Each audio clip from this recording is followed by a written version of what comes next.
He had the need for speed. Adam Carolla.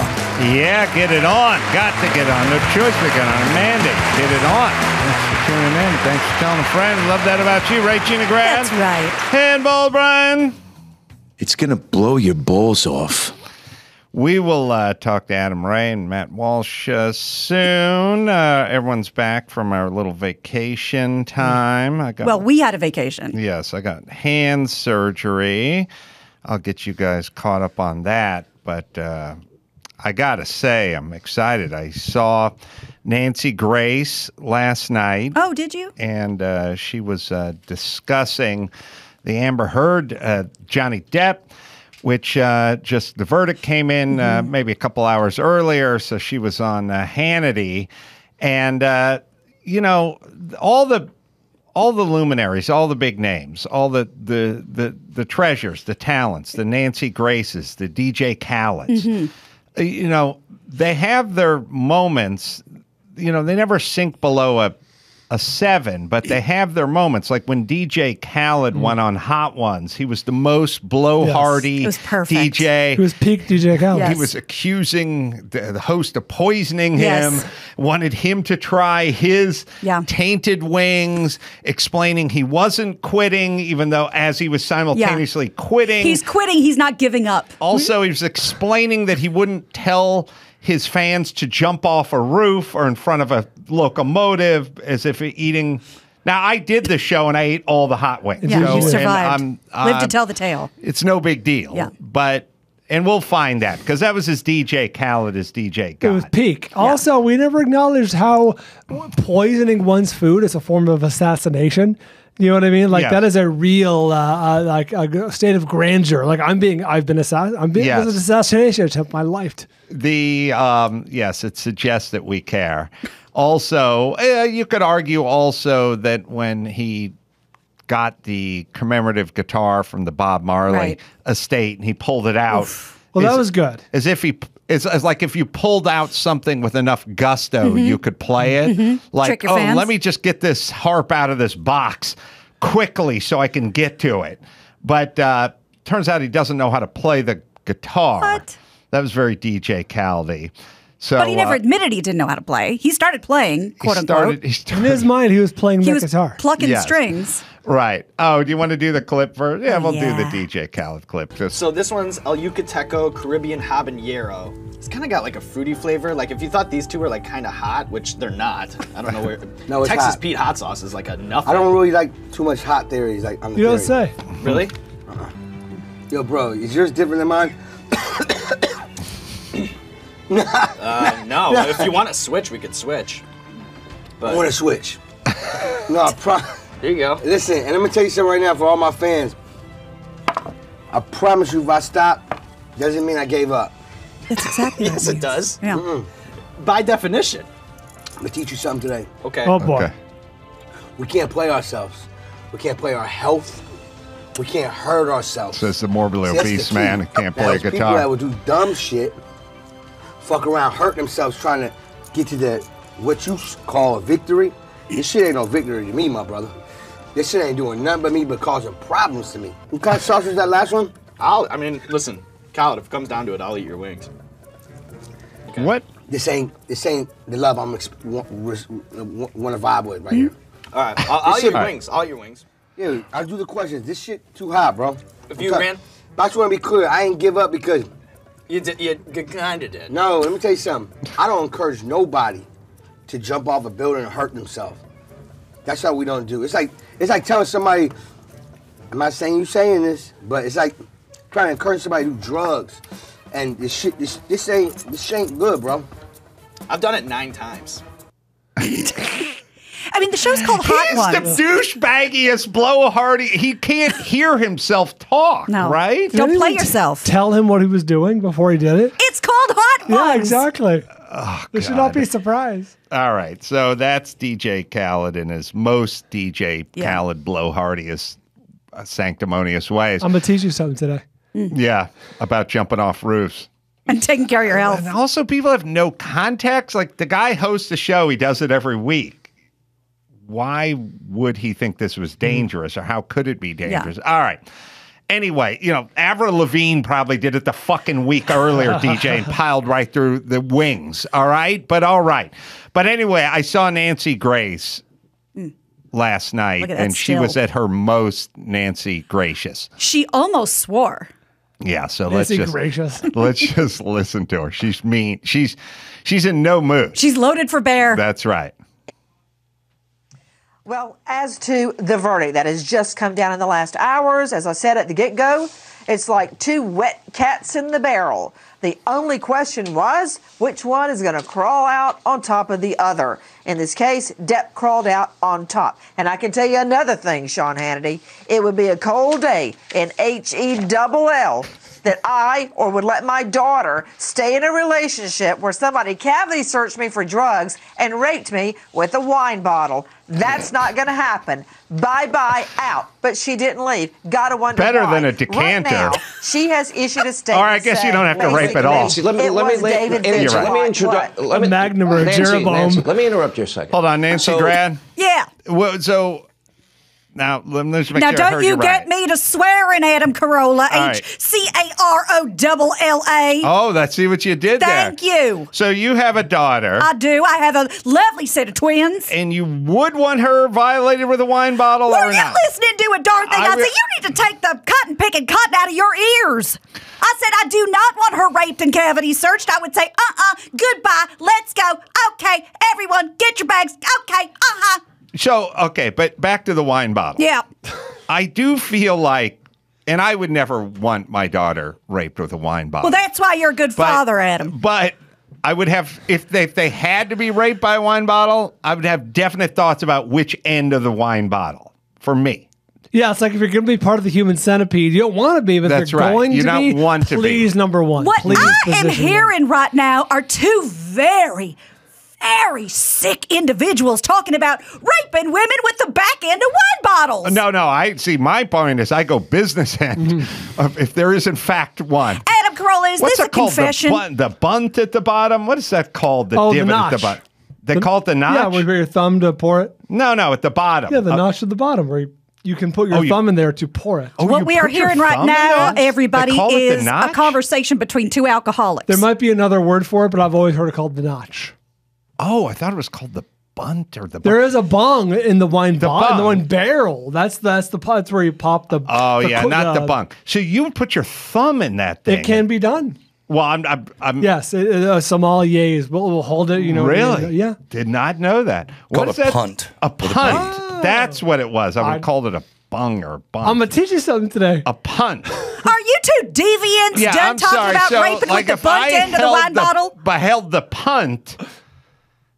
Yeah. Okay. Sorry. I'm visually oriented. You better Sorry. watch yourself, Adam Carolla. You're going to go So- right to HE2 sticks. So you wouldn't want your daughter cavity searched by her boyfriend? Is that? Heck no, I wouldn't want her cavity searched by her boyfriend. I would say, goodbye, let's go, okay, bye-bye, okay. All right. Well, let's hear a little more Nancy. She's not in a good mood about this verdict at all. Although it's unclear who she's rooting for. She's just mad at the world. She's mad. Okay. The jury obviously didn't buy that, because if they did, they would have come to a different verdict here. So my question is, That's right. It sounds like you did believe that. Is that true? What I just said was, if someone had body cavity searched me for drugs or raped me with a wine bottle, I'd be gone. I wouldn't stay around. But she did, Bold which in stance. my mind negates the claim. I find that very fantastical to believe. And for her to now say this was a David and Goliath story where she is cast as David and Depp as Goliath, that somehow she couldn't fight all of his power and sway, that's not her undoing. Her undoing was her own lies in front of the jury. You can't go into court and expect that everything about you is not going to be exposed, because it will be. And it's a matter of this. I'm not saying, Sean Hannity, that this is a popularity contest. What show is she Nobody's on? going to be crowned Miss Congeniality. That's not going to happen. No. But when a jury can smell your lies, they don't like you. and they're not going to believe anything you say. And I believe they could smell her lies.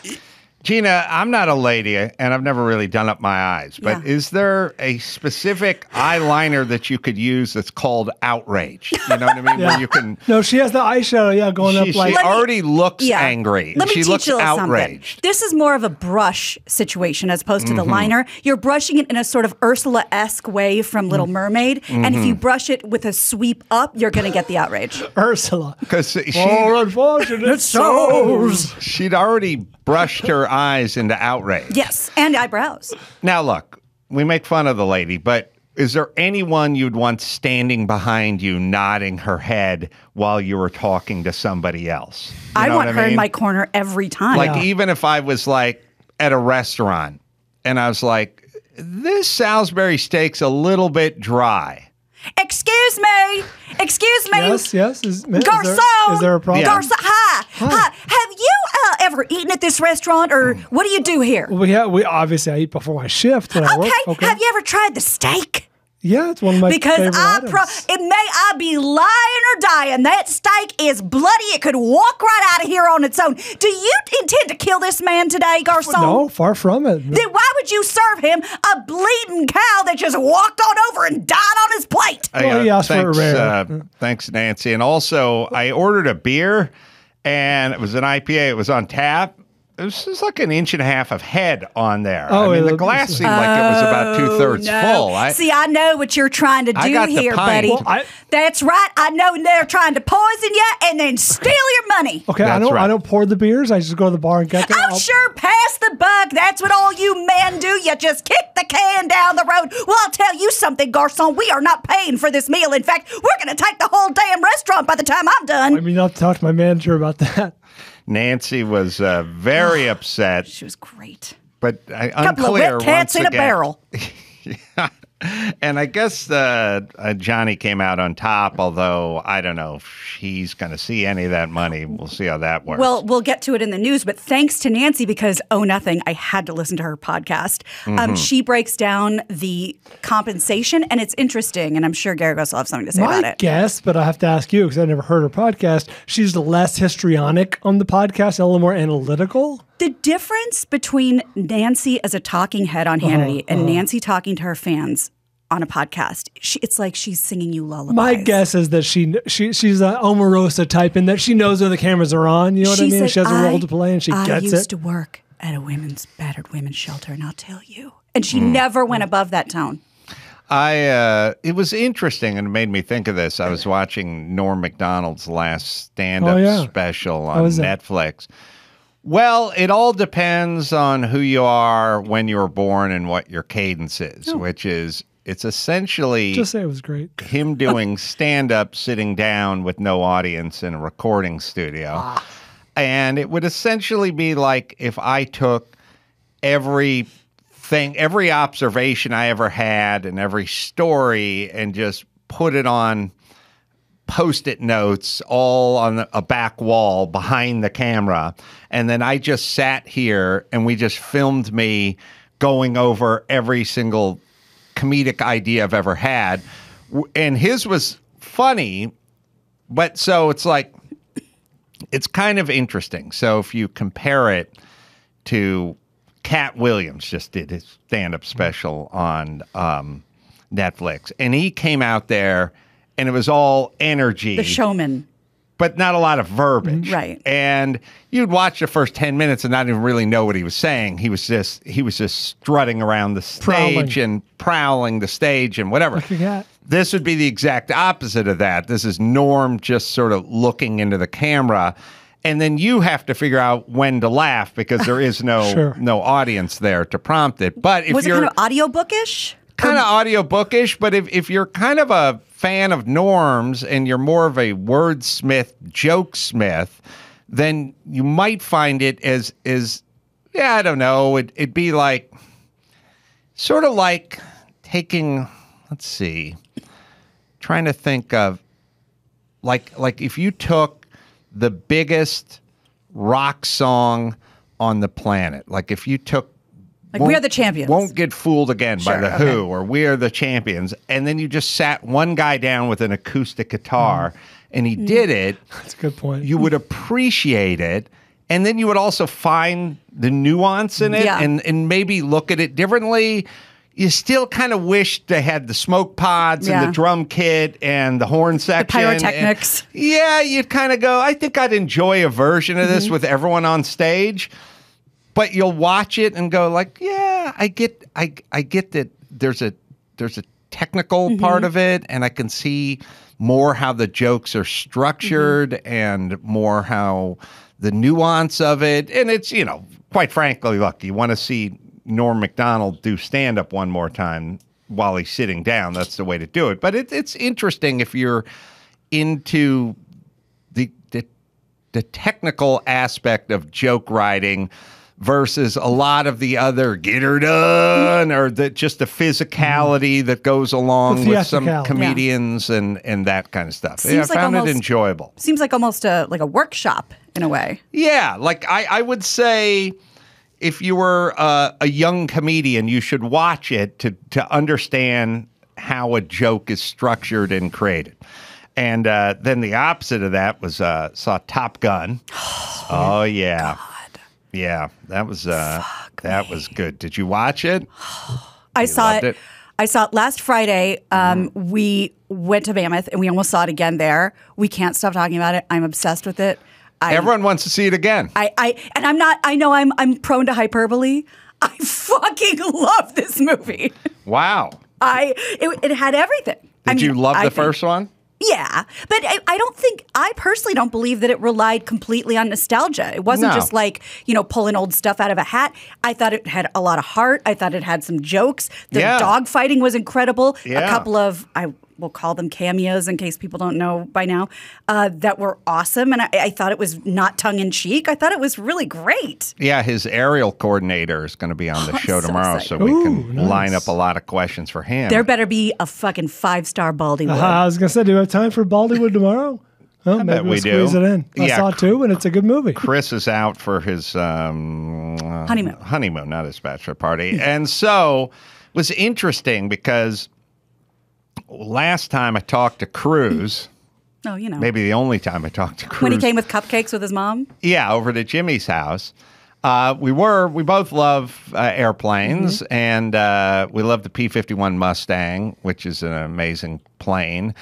P-51 Mustang showed up at the end of World War II, and it was a fighter plane, but it had an extended range, and they even had drop tanks on it, which is this sort of blister torpedo-looking thing that just mounted in the middle of the plane. The planes have a CG, a center of gravity. You can put the weight on the center. And there's like a little dome.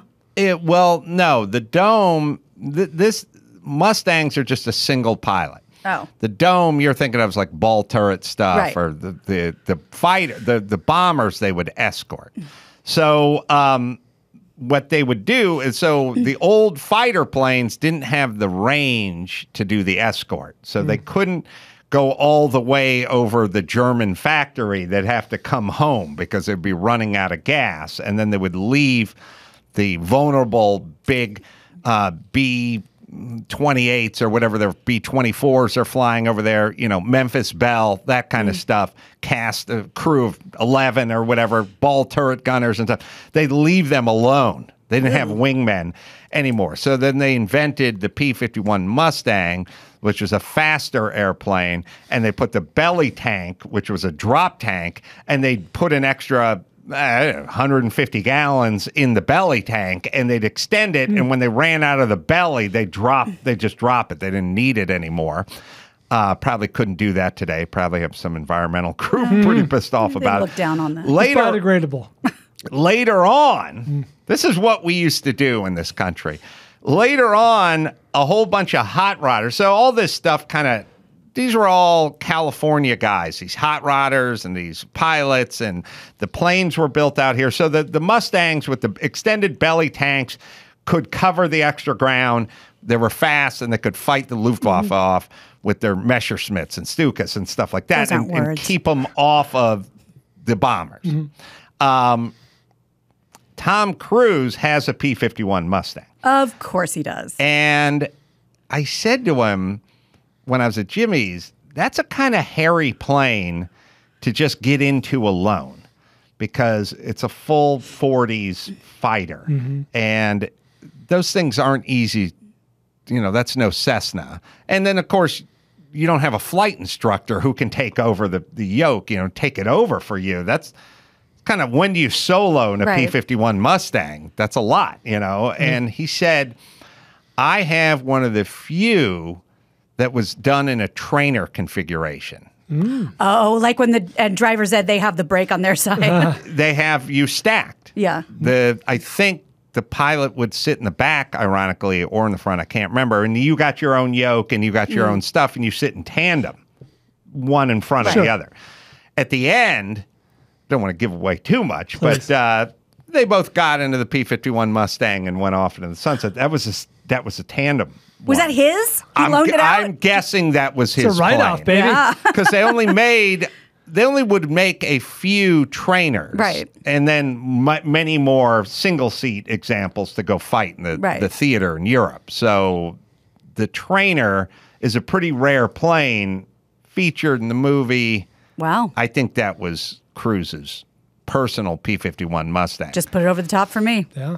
It's also the planes they would use when they'd go to Reno and do the air races would oftentimes be the P-51 Mustangs, just because they were the fastest airplanes. Well, I'm sure we can ask tomorrow, but I think Tom required all the actors to do their thing. I mean, this wasn't just sitting in a cyclorama or whatever. Yes, it was very visually compelling and fun to watch. And I have no idea how they did half the stunts they did. We're going to find out. Some of the aerial stuff was truly breathtaking. Incredible. Yeah, lots of good heart, some jokes, you know. Yeah, they turned him into kind of a real character instead of the 80s version of it. It's and enjoyable. For people who are wondering, you do get your homoerotic beach scene. Don't worry. It's nice.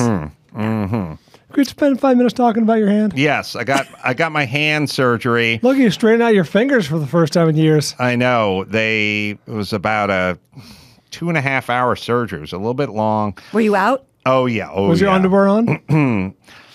Regrettably, I was leaving the house in my sweatpants at 5 in the morning to be at the surgical center at 6. Decided to go sweatpants free ball. Oh. Oh, my. Put my shoes on, got dressed, and then paused and thought, maybe I do get to keep my underwear. It is hand surgery after all. So then I stopped, took my shoes off, and put my underwear on, and then redressed myself. And then as soon as I got there, they said, we need the underpants. Oh. That was at the curb. I hadn't even made it into the This is building. ballet. They're big fans. So, yes, you get naked, you get the gown on, which is still same gown that the veterans wore in the 40s. You didn't go front and back? I pre-tied and slid it on. Also, then lots of extra writing, so they go right hand. Yes, right hand, right hand, right hand. The verification thing that, you've all heard, they amputated the guy's good foot, Oh, man, if they gone the other direction hard. They talked about doing my right hand 17 times, and then at the end, got a Sharpie out, initialed my right hand, and then the doctor initialed my right hand. Interesting. Like, they are not leaving anything up to chance for the best anymore. Although, in their defense, if they did, I mean, that would have helped too, right? Yeah, I could have used my left hand too. True. But in this specific scenario, they can just take one look and be like, yeah, right hand. In this particular scenario. But protocol is everything in the hospital. So went in. I like the anesthesiologist guys the best. I don't know why. They roll in. They Low tell you effort, big reward. how it's going to work. Did they call you the night before, or is that just for nervous girls? No, they didn't. Did you get the call the night before? Oh, we discussed things. They called Adam and said, is Gina okay? And then when she got in there, she's like, perk up, little veins. Did your guys talk to you like that? Yeah. I like the whole place, the actual surgery center. It's why I enjoy a tour of a factory or military base. It's like people moving in unison with purpose. Everyone has a job. Everything has a job. Everything has a job. Tube. Everything is kind of streamlined.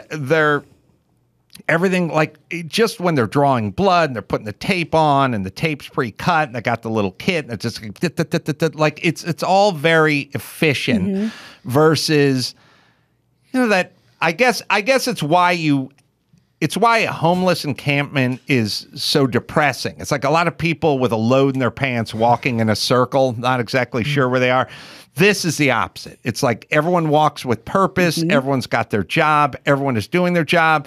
There's not any, Tammy, you said you were going to. It's just like everyone's just because there's just no room for anything other than that. It's a model of efficiency. Yeah. They do a move where, Gina, you probably hated this. You walk right out of the waiting room and you walk right onto the scale. Oh, yeah. No, I got my phone's in my pocket. I'm wearing my sweat. My heaviest earrings. Yes. I got a brooch. I've got, I had my phone, my sweat jacket, pockets, earbuds. Like, hey, I got to strip down. I got a pin in my hip. I'm wearing my glasses. Like, no, just step on. Don't like it. Don't like it. You just step on. I have moose in my hair. They weigh you, and then they tell you to get completely naked. They hit it pretty hard a few times because I think a lot of people are panty sneakers.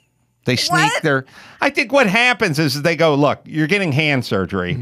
Go disrobe and put this gown on that opens in the back and come back in. Yeah. And I'll bet you 4 out of 10 leave the underwear on. Because they go, fuck it, you don't need my underpants. Right. So they hit it.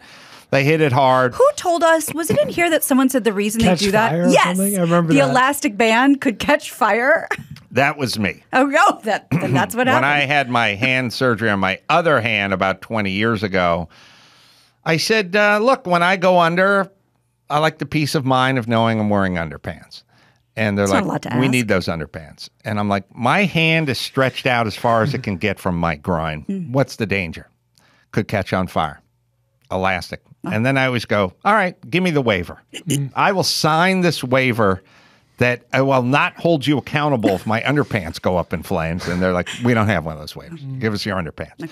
So they did it. It was a pretty long surgery. Like I said, it was about 2.5 hours. It's very grisly looking. For each finger, I imagine. 3 fingers.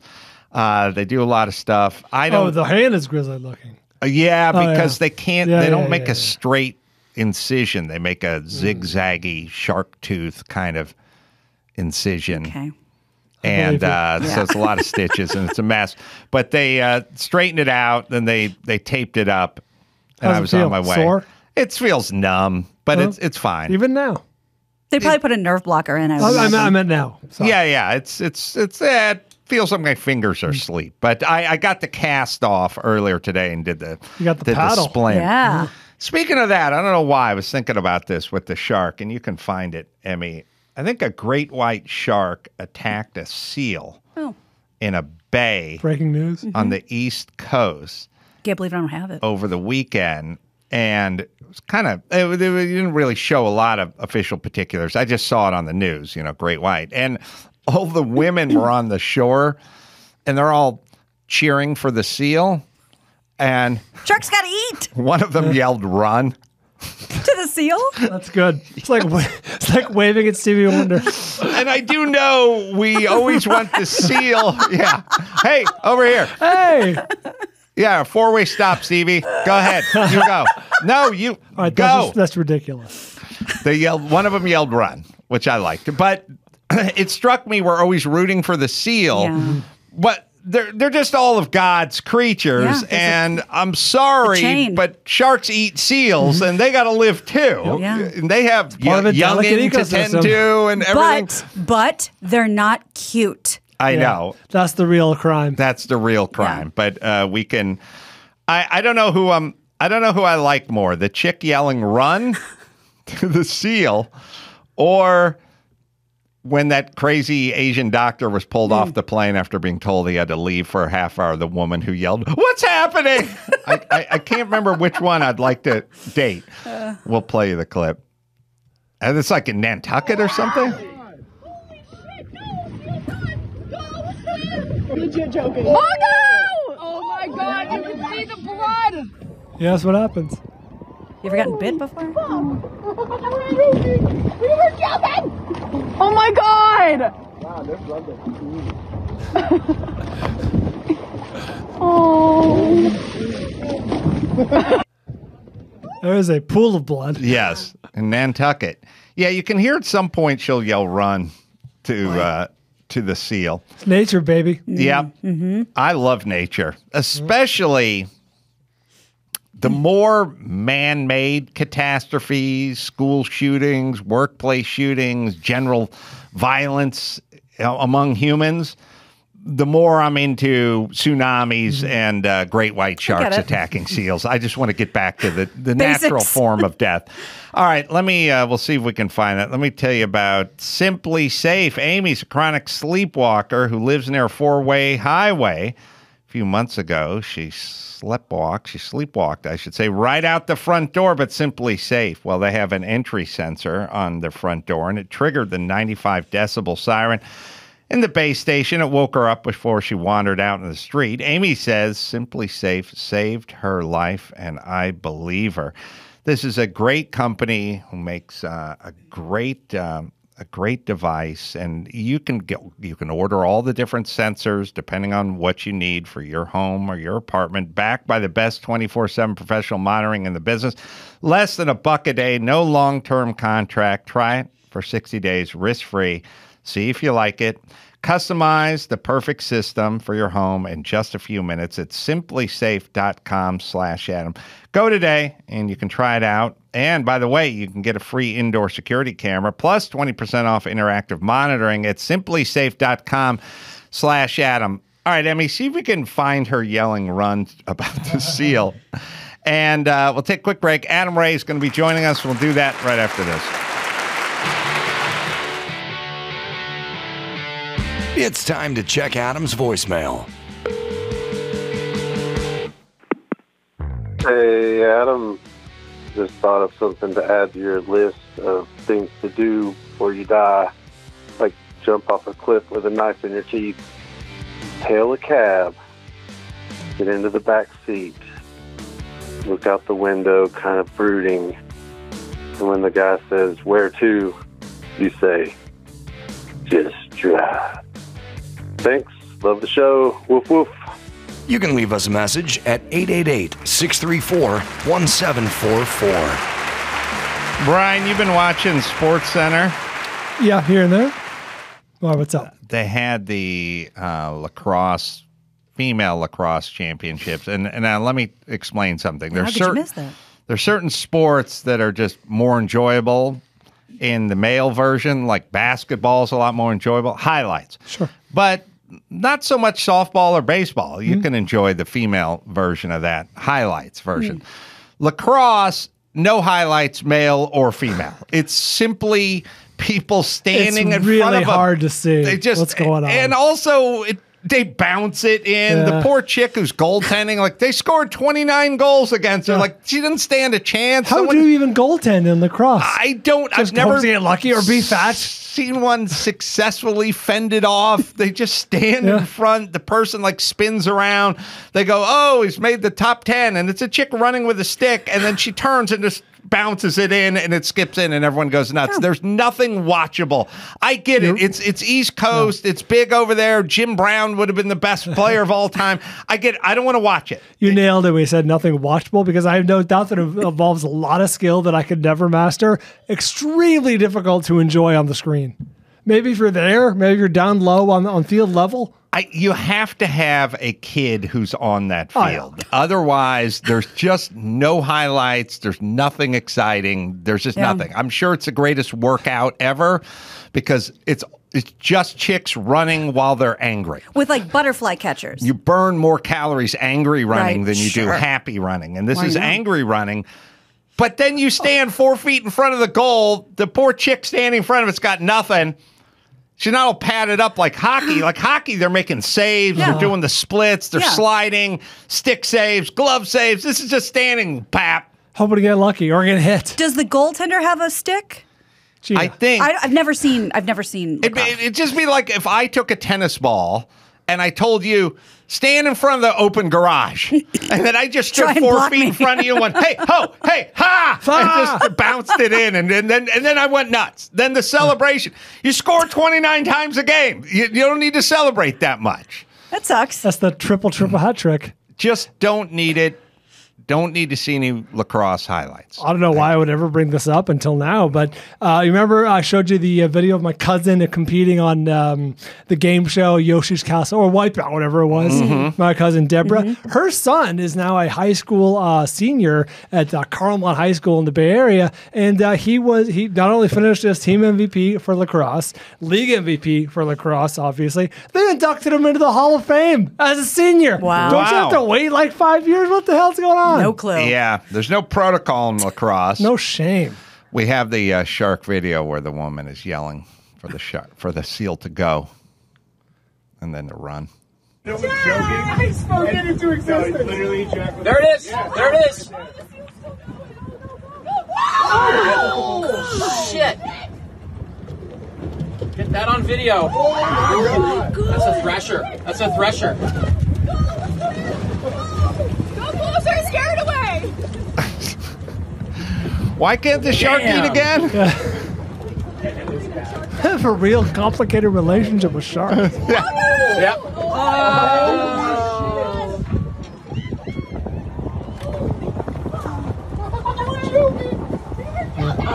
It's an oil slick. It's a lot of blood in that water. All right. The point is they're very upset. I also just like the people that can say the quiet part out loud all the time. Like, oh, no! Run! No! Look! Thanks, water! Oh! What's happening? Go, shark! Shout out to the one dude who knew what kind of shark it was. Oh, that's a thrasher. Yeah. I like that guy. Although I heard great white, but I don't know how you can. He doesn't. What the fucking guy knows? Know how anyone can tell. All right, so Adam Ray's going to join us in a couple of few, a little bit early. He'll pull in. I had happy birthday. Tell me what you guys think if this is protocol, or what you think of this. Okay. If you were slight, tell me if I should take this as a slight. Okay. I was celebrating my birthday.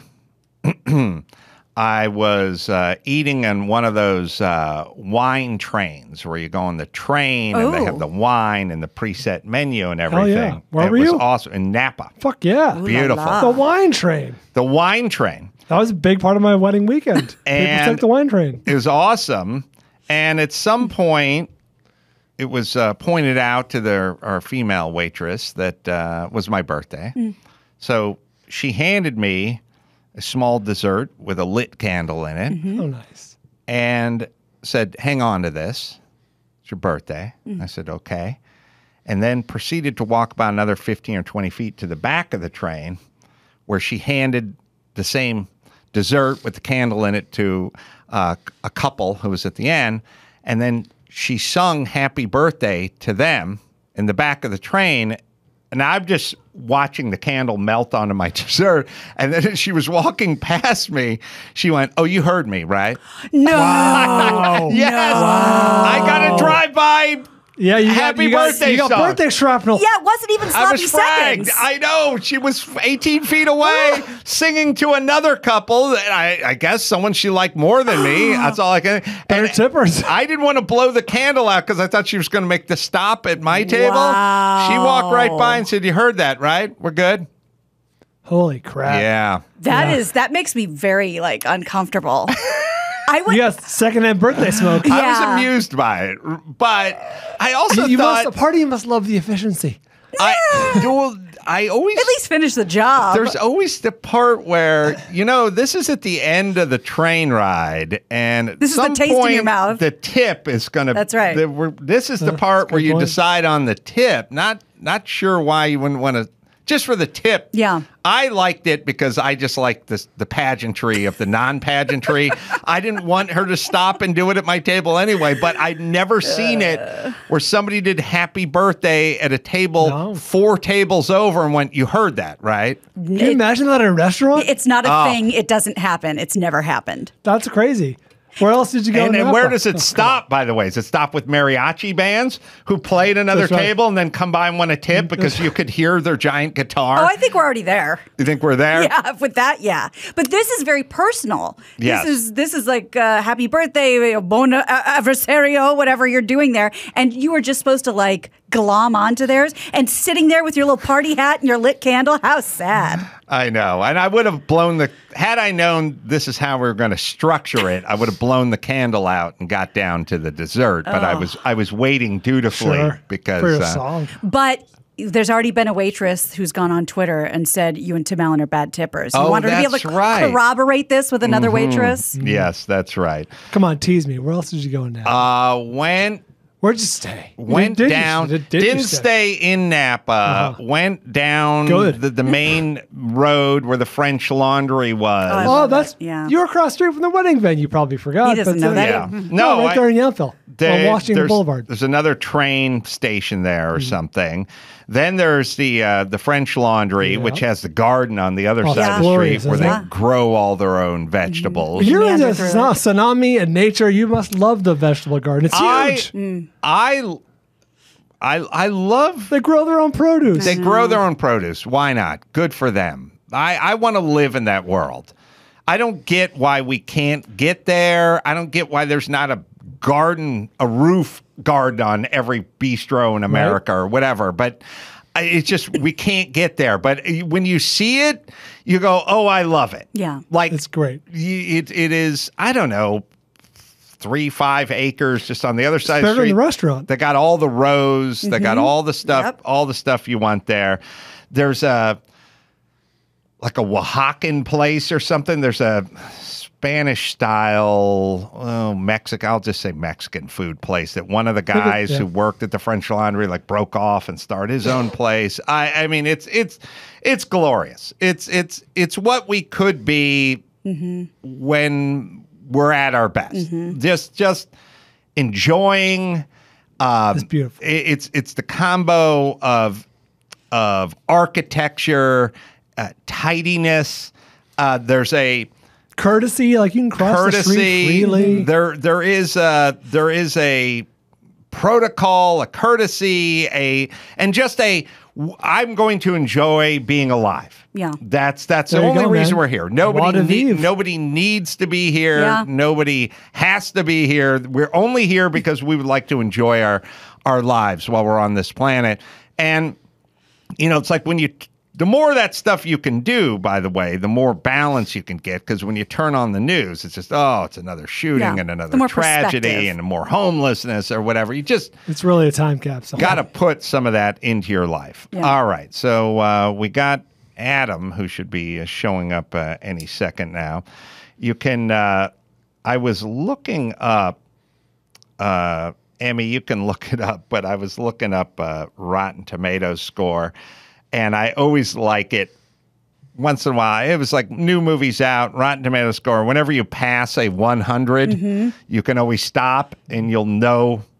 You'll get the idea what the theme is on the 100. And Emmy, I'm putting you on the spot. But there's not too many 100s in there. And when you read the description, you'll go like, that's it fits a theme. That's what it is. I think it's called, let's see. Didn't write down the name of the name of it. It's brand new. It's in theaters? I think it's in theaters, and I think it's brand new. Go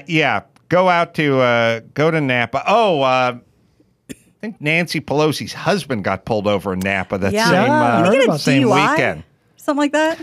Yeah, he went, I guess he blew a stop sign in his Porsche 911, maybe hit someone who was parked, and now he's got himself a DUI. And did you hear that? I don't have it for news. If you want the details, I can grab them. But one of Garcetti's guys in a government car hit a pedestrian on the freeway over the weekend of the 170 in Victory. See? That's giving a freeway sign to say make room for bicyclists. That's right. So it's like homeless guys wandering freeway? On the freeway, and it's one of Garcetti's guys, and he's in a company car. Oh, boy. Yeah. And I think the guy died. Is our mayor going? He's not going to India. Is he gone? Is he termed out? Is he coming back? All I know he's is termed out. I voted on the ballot, and it wants you to pick a new mayor. I remember I looked at it. His term ends at the end of this year. That's why we have the election in October. Oh, we have, I think, Emmy, we have the Rick Caruso. Rick Caruso is funny because he's the developer, and he's a commercial developer who did the Grove and many other places. So now Trump was a developer, so now he's just Trump. He's been lumped in there. No pun he got intended. lumped in. And we do this new thing. It's like, rich billionaire. Yeah, super successful guy wants to fucking fix shit. It's as opposed to what? Like lazy, hackneyed career politician? Like, what is the opposite of the billionaire industrialist? You know what I mean? Yeah. Right. You who have been sitting in the LA City Council for 26 years doing jack squat, that's the opposite. But anyway, it's funny because he's running as a Democrat, but the Los Angeles Times is having none of it. He's a Republican. All right. So we'll play it. There's a reason the LA Times called Rick Caruso the Donald Trump of Los Angeles. He's a fraud. Caruso was a lifelong Republican and billionaire developer who's forced out small businesses. Caruso's bankrolled Republicans like Mitch McConnell and radical forces seeking to outlaw abortion with nearly $1 million. And Caruso himself has opposed abortion. We've seen what Donald Trump's done to this country. We can't trust Republican Rick Caruso to be mayor. Paid for Communities United by Bass, or for Bass, sorry. He's running as a Democrat. But look, anyone we can get at this point to turn this garbage barge around, that would be goddamn awesome. Looks like Adam Ray has walked into studio. Sorry, I was buying some Stephanie Matto fart jars. Oh, yeah. No, she doesn't. She's doing titty sweat now. Titty sweat. And you know what? She was a fart jar girl. She was a fart jar girl. And not to be confused with Barbie girl. She injured herself. Yeah.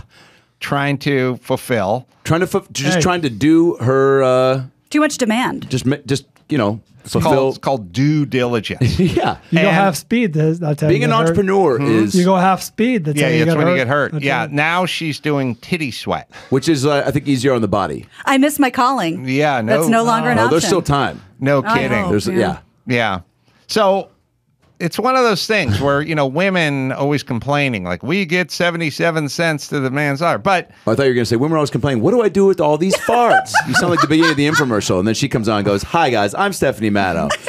Tired of wasting all your farts? But you guys do titty sweat, and you're rewarded. You guys, rewarded handsomely. Okay, all of us. Whereas I do flop sweat, and I get nothing. What are you getting for a Carolla ball sweat pint? Oh, nothing. God bless you. Yeah, less than nothing. Now, how much ball? Here's the big question. Sometimes when they go, like I was just at the doctor, and they, I had to do a urine test, and I was like, "Oh, your timing's perfect." And she goes, "Why?" I go, "I have to pee." And she goes, "Okay." And then I go, I realized that was probably something I could have thought in my head and not said out loud to you, because she was like, "Yeah, I don't really need to know how much you get in there." But sometimes I feel like I don't have enough. But I feel like if you're filling up a mug or a squeeze-it bottle full of ball sweat, what do you feel like is the appropriate amount to launch the business? The ball sweat business? Well, let me ask the gal. Yeah. How much would you buy? If you saw like a liter or a big gulp size or just a... It's a good question. If I was buying it from the Bikram yoga guy, I would say just a drop is enough. $1 million, I think, was the going rate. Yeah. But I would say like a tincture. Yeah. Yeah, you got to go small because then you fill it up and Yeah, it looks, it's potent. robust. And here's an odd question. What are the guys that buy it doing with it? Bathing in it? I think all roads with guys lead to masturbation. Yeah, I think smelling it while he jerks off. Yeah, oh my God. That's my guess. Something. He's not using it to hunt. Do you do...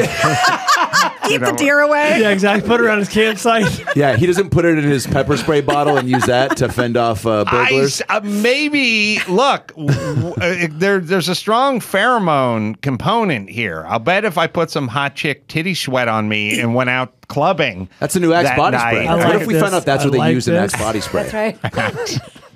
Wait, now. Titty sweat. So, okay, all roads, they do lead to masturbation. So, what do you have to have done in your life to get to that point? Have you done it all? Or is it With the titty sweat? Yeah. Purchasing of the titty sweat. And Emmy, you can look for that. I think it's her new business. And we're going to talk. We're going to have her back on, and we're going to talk to her about that. You know what I think it is? I think it heralds your arrival when you purchase the titty sweat, much like a fine timepiece. Meaning everyone's got a phone and it's got a clock in it. Do you need a Rolex? No. Probably not. Do you need a tag hour? No. You know, you don't so. need it, but it says to the world, I've arrived. Yeah. And when you purchase titty sweat, Just that you're simple. saying I'm at a certain bracket financially where I can afford something that has no value whatsoever. Yeah. This is who I am. Do you gift it? And if you receive that gift, is that friend still your friend? Follow-up question. Do you buy it for, is it a joke gift or is it like a real gift? You buy it for your buddy, he goes, oh man, I can't believe you got me this, but you bought it for him for real because you're like, no, you're just fucking weird enough. I thought you were going to love it. But then his response was not that. He thought it was a joke gift, even though he really did love it, but didn't want to let you know that he loved it.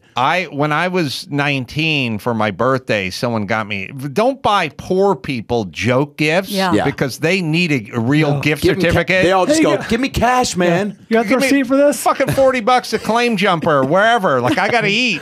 They got me it was called Jock Full of Nuts, and it was a jock strap with a zipper on it filled with peanuts. I ate every fucking peanut out of there and wanted to use the jock. Like, I was like, don't buy novelty shit. Yeah. She sells it for $500, right, Emmy? She's gonna, And it looks like a vial full. I can't imagine that she can harvest that much. I think I need to buy some and see what this is all about. I think it's a write-off. Enough questions, enough fucking around. And do you it's think a write-off. you It's gotta could be. tell, like, if you smelt it when this titty sweat's been stepped on? How about this? When I buy some, I'll call in and do a live on-air smell test. That'd be great. So we can get a Emmy, does she say it's 500? Does she have a video? critique Or we have of how she pictures? makes it? Yeah. Oh, do you really want to know, though? I tell you how she does it. I mean, this is a guess. Right. She wears something under her boobs and then wrings it out. Oh, That's easy, yeah. yeah. That's what I think's happening. That makes sense. So Let's see what she says. let's see what she says. Everyone underestimates me, but then they turn their back, and I'm like, boo. This can't be real. Oh, it's that size. Yeah, that's a lot. It's like a big vial. Titty sweat. Yeah, it says when people $500 thought bucks for it. Yeah, people thought they saw the last of me. God bless America. Okay. Well, she's coming back on, so She's we'll get to the bottom of it. quite the entrepreneur. Yeah. Truly the epitome of the word. I mean, like, Yeah. I mean, name a more out of left field entrepreneur that came up with something that nobody else was doing. Can't. I can't think of it. But on the other hand, maybe she's a tortured soul because she can't even pop a zit without going, wait a minute, I'm leaving money on the table here.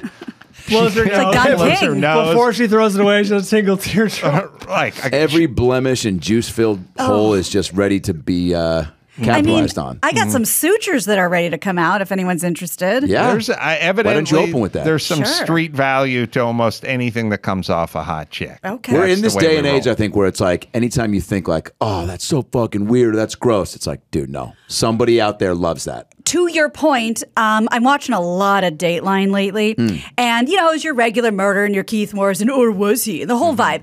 And then the twist, one of the twists in one of the ones I just watched, she was into pirate parties.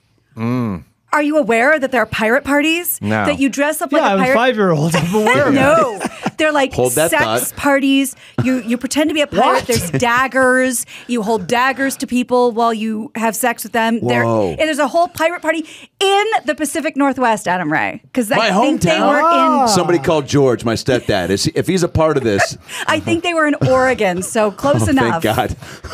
Yeah, you'll pick up the phone. Avast there. Maybe, this George. Sorry. Are you home?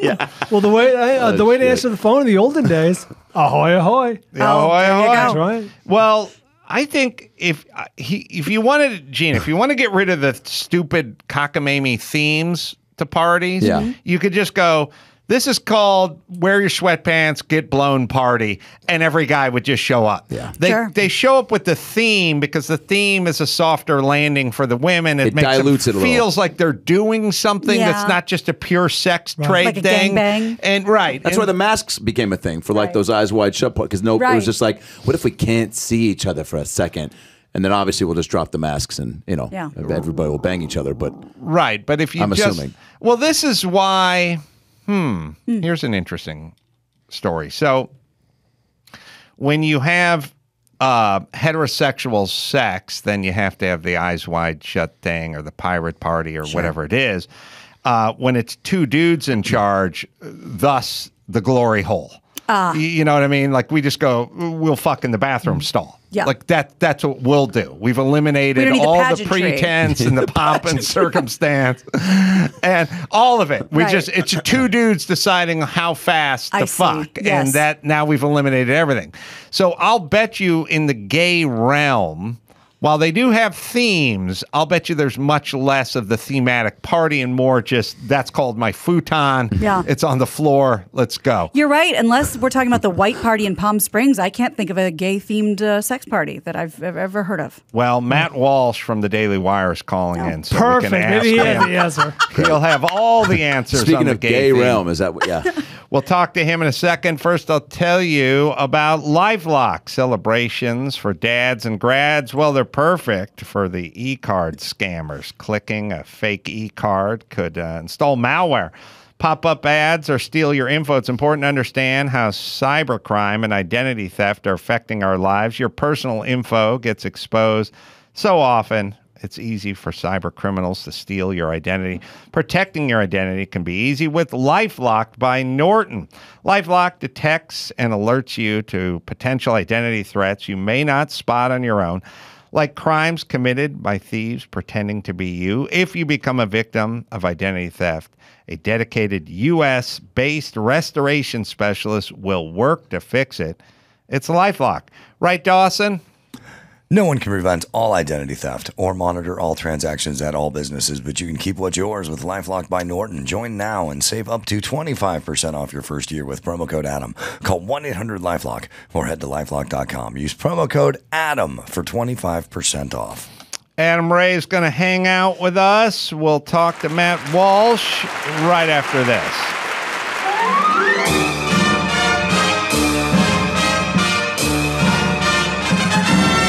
Time for Nicaraguan Name That Movie with Adam's buddy Oswaldo. See if you can guess which movie this famous line is from.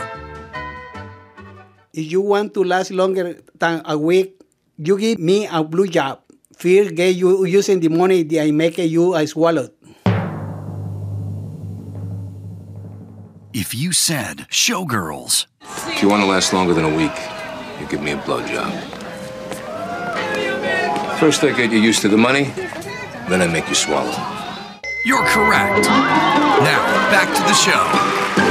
Matt Walsh, political commentator, host, and author. I hear his podcast quite frequently on the Daily Wire. He's got a documentary out called What is a Woman? And it's available now on the Daily Wire and, of course, the Matt Walsh Show as well. New episodes Monday through Friday on the Daily Wire. Good to see you, Matt Walsh.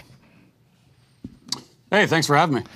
My pleasure. Now, I know this new doc is upsetting people. You go out and you ask the question, what is a woman? And it's...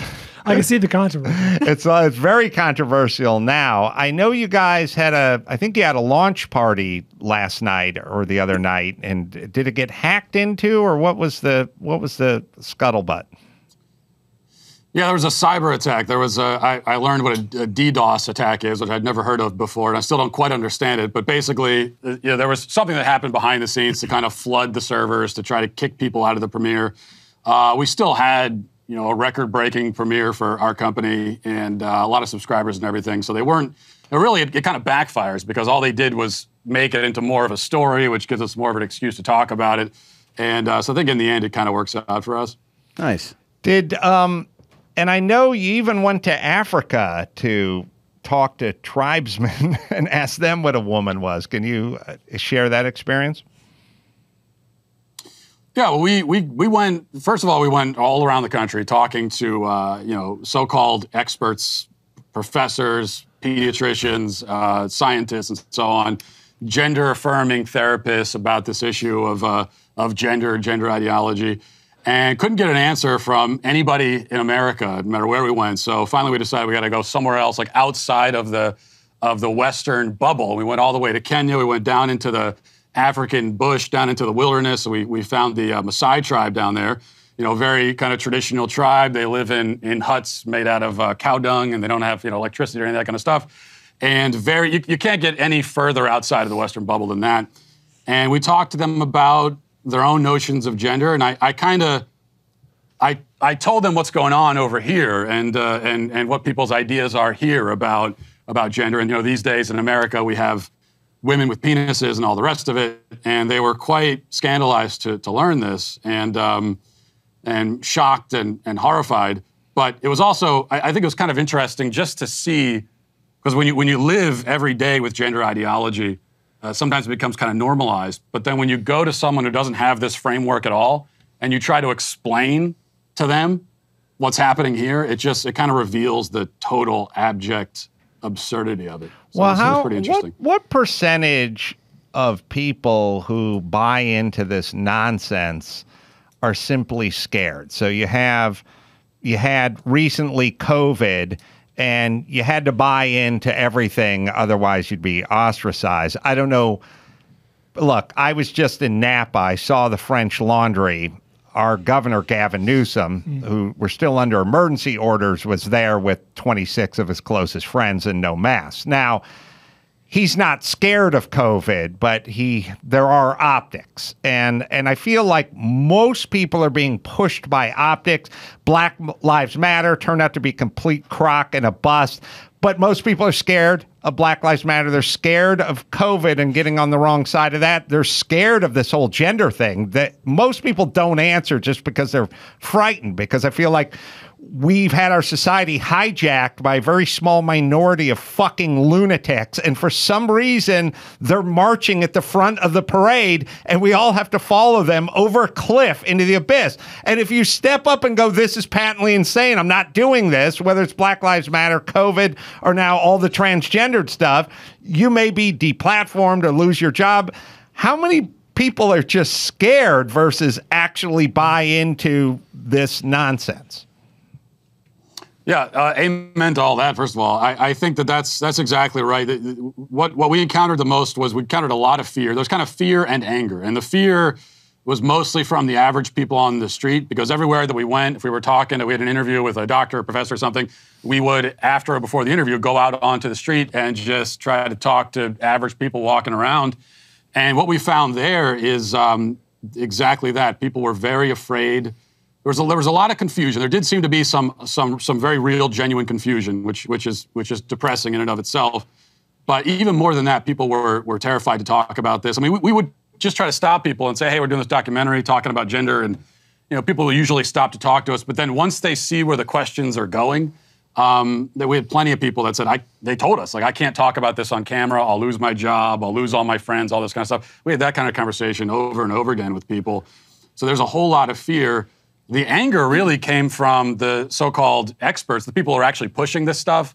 And the anger from them is just like, how dare you sit across from me and actually ask me real questions? Because you're supposed to just listen while I say whatever I'm going to say and sit there slack-jawed and just nod your head.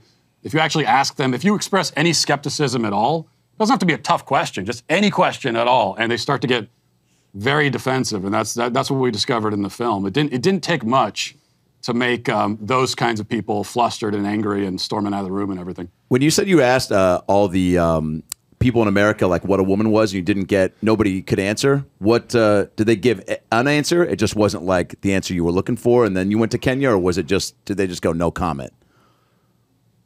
Plenty of no comment. A pediatrician didn't know what a woman was?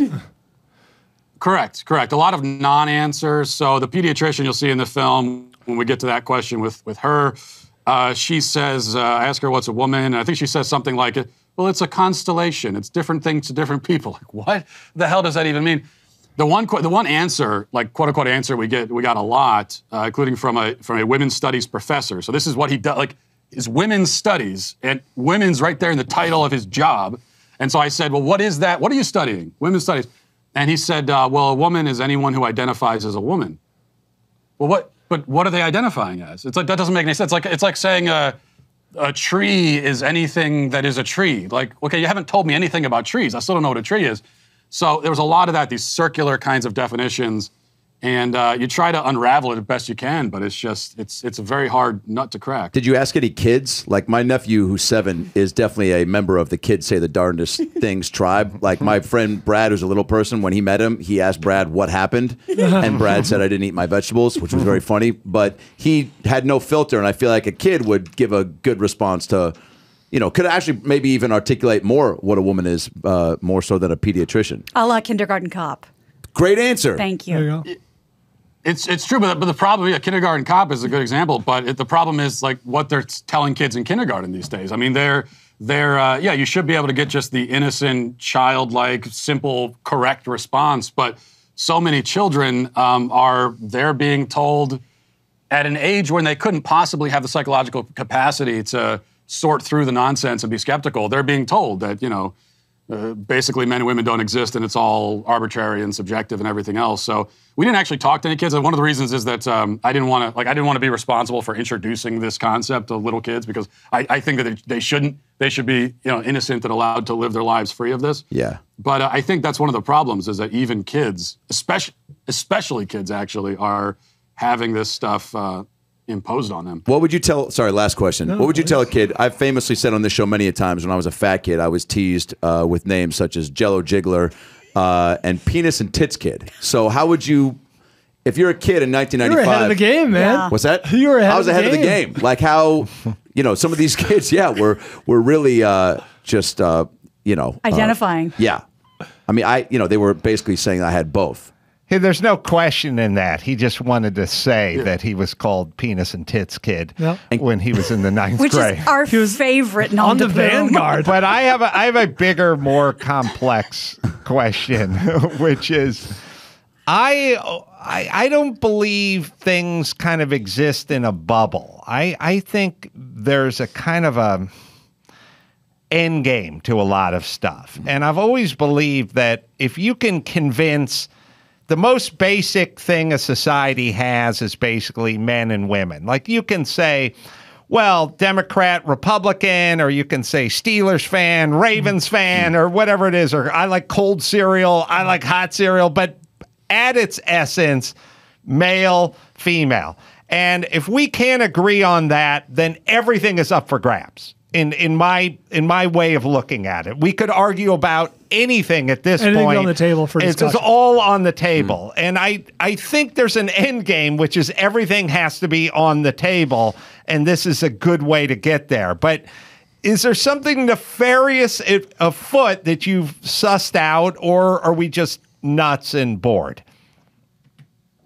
I think there's a lot of that. I think a lot of people are just bored, but also there is something nefarious afoot. And I think you're exactly correct that the end game is, it's relativism. I mean, this is where this all comes from. It comes from the left, and it's a relativistic worldview where everything is relative to how I feel. I have my own truth.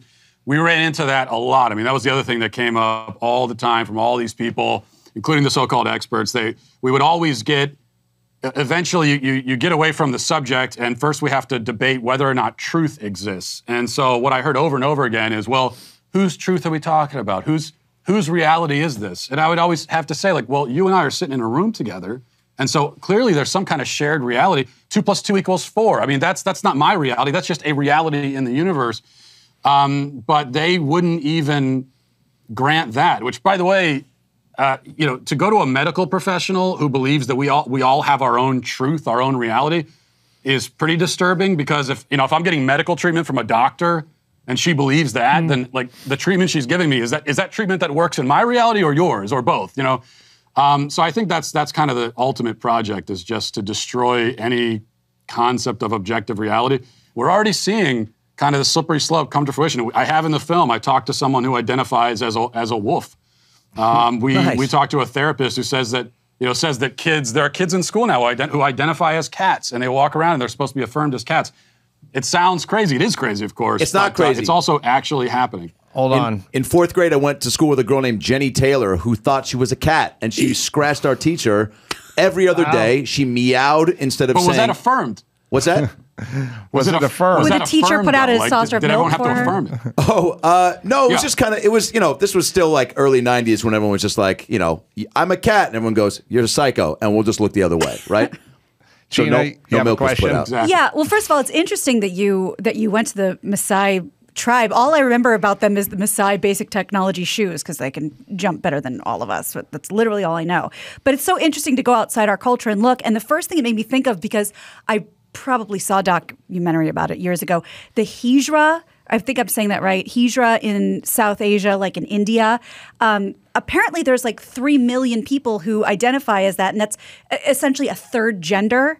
And it's very widely accepted. And I think it's mostly men who identify and dress as female, but it's like very accepted. And I'm just wondering if you were able to go to the other, another culture that it completely just sort of accepts it as is. Yeah, I'm not specifically familiar with the example you're talking about. I have looked into the claims you hear oftentimes from the left. They'll say that, well, because what they want to claim is that the so-called gender binary is a Western construct, and the idea that men are men and women are women is a Western colonialist white thing. If you go outside of that, then everybody is much more progressive, which of course is like the opposite of the truth. And then I get these examples of other cultures where supposedly they have some version of transgenderism. The ones that I have looked into, and I don't know about the exact example you're giving, but I suspect this is probably the case there too, that what they have is, it's not like transgenderism as we know it. In other cultures, they may have this kind of spiritual idea. It's a very kind of religious. But do they believe that a man can literally be a woman? Like a man with a penis can actually be, in every sense, a woman. I'm not aware of any culture aside from ours that would affirm that. The problem that I always have with it, and there was a story, I think it was trying to think where I heard it, but we had one out here where I think the guy was 17 at the time, and he followed like a 10-year-old girl into the bathroom of the IHOP, and then he sexually assaulted and or raped the woman and the young girl in the bathroom, I think the Denny's or the IHOP, and then later on probably IHOP started identifying as a female. And then when we tell the story, even though the guy's got a beard and hasn't had any surgeries, we tell the story where she followed the young girl into the bathroom and then she sexually assaulted. It's like it's lost all meaning. It doesn't have the gravity that it would have had. She followed her into the bathroom. No, he followed her into the bathroom. We'll fix it up.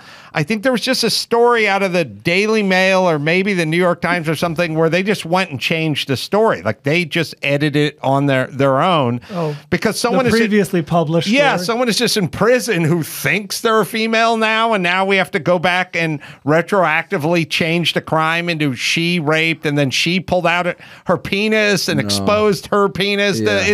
It's insane. We have labels for a reason. Was this the one that impregnated her inmate friends? She got two. She impregnated two of her inmate friends, I think. No, there was the bathroom rape one in Denny's. That was the one with our DA and the jailhouse confession and the conversation with the dad. And then the other one was then the female, who's a male, went to the female prison and they got two female prisoners impregnated. It's insanity. And someone needs to reel it in. And I have no idea how they sold all this shit, but somehow they sold it that if you didn't buy into utter insanity, you were somehow bigoted. And it worked. It did, and they sold it based on what you said at the beginning, which is fear. Most people, even now, if you talk to them and you don't have cameras on and it's off the record, it's going to be really hard to find someone who, for example, thinks that you know, a dude at University of Pennsylvania should swim against women. Like it's very hard in real life without cameras on to find someone who actually believes that. But most of the common sense normal people fell silent and allowed this extreme minority to take over. And the problem is that extreme minority, they're not just walking around in the street. In fact, most of them aren't. They own the institutions like Hollywood, media, academia. So this has been, although it feels like something that kind of was leaped on us over the last 5 years, this is a process over the course of generations of kind of taking over these institutions. And now, yeah, there could be a real penalty if you simply exhibit common sense on this issue. All the most powerful institutions can conspire against you to destroy your life. Well, the transgendered swimmer, Leah Thomas. Yeah, her teammates all put together, they all signed anonymously. They all signed a thing that said this is unfair, but it was anonymous. That's the whole point. Anonymous and unanimous. So it's everybody. Yeah, they didn't want to be thrown off a campus or ostracized. They were scared. Brian's got a question, but Emmy, you got to find. I'll think of his name. The great clip, the Minister of Defense, Reggie. No, Reggie is the Minister of Defense. Deacon Jones. Oh, well, because his name's Deacon. Yeah. Was the original minister. His swim technique to get past the tackle. Yeah, we got to play that. You for pulled Matt that up Walsh. last time I was. It's my favorite, Matt. You're going to love this clip because you're talking about hearkening back.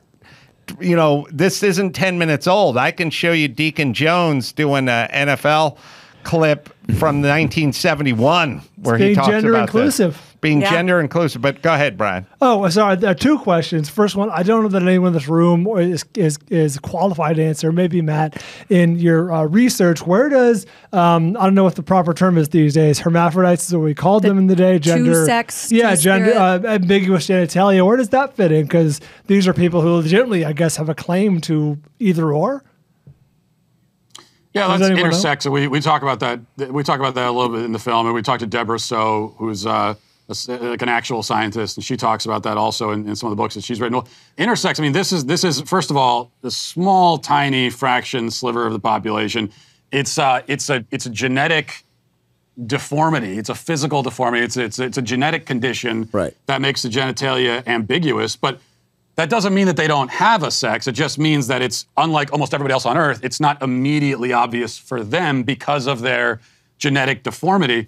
But the thing is, that has nothing to do with, even if I were to grant that, okay, that's a third sex. It's not, but even if I said it was, what does it have to do with trans? Like, how does that validate a biological male who we can all tell is male saying that he's a female? Like, how is he validated by intersex? The only reason it jumped into my mind is because you were going on and on about, you mentioned more than once about, a woman with a penis, or, you're very much on the visual or the I don't know, the mechanical, and this would be someone with both, I guess. But you are right, that's a very small minority. If you are a hermaphrodite, that means you have both, yeah? So I guess. Do you get your pick then of, like, let's say you are at a sports bar, you want to go to either, or you get either. The line's too long at the girls' You get to, but then how do you need to, like, prove that with, like, a card or a photo? Like, what is.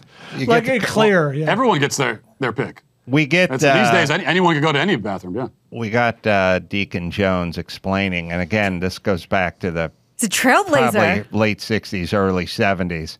So listen carefully. Atkins' threat of breaking arms was the reality of the Deacon Jones head slap. The head slap was to do two purposes. One was to give myself an initial head start on the pass rush. In other words, an extra step. Because anytime you go upside a man's head or a woman, then they have a tendency to blink their eyes or close their eyes, and that was all I needed. A lot of women, offensive linemen in the 70s. Your personal life? Yeah. So, Matt, you're right. It's been around for a while because he'd go upside a man or a woman's head to get to the quarterback. A guy who truly didn't discriminate. Very inclusive, yeah. That was my favorite NFL films clip of all time. The movie is called What is a Woman? One Man's Journey, and there's a book as well, the documentary, What is a Woman? And it's available now on the Daily Wire. Keep up the good work, Matt. I enjoy listening and say hi to Ben and the rest of the crew over there at the Daily Wire. Will do. Thanks a lot, Adam. Appreciate it. All right. Let's see. Yeah, Hannah Tubbs was the name of the Denny's gal from 2014, although it wasn't Hannah at the time. The adult. Hannah's the adult that goes by the, I'm sorry, but if you're choosing a new identity, Hannah Tubbs would be the last choice on my list. Well, I think she's stuck with Tubbs, although I guess you could. He was Hank. You got to change or you got to go with Crockett is the first name if you got the last name of Tubbs. I mean, as long as you're picking new first name. He's a sharp-looking dude. Mm-hmm. He for a second I was like, if the Verizon guy became a rabbi. Oh, He's got a good beard, right? The beard. Yeah.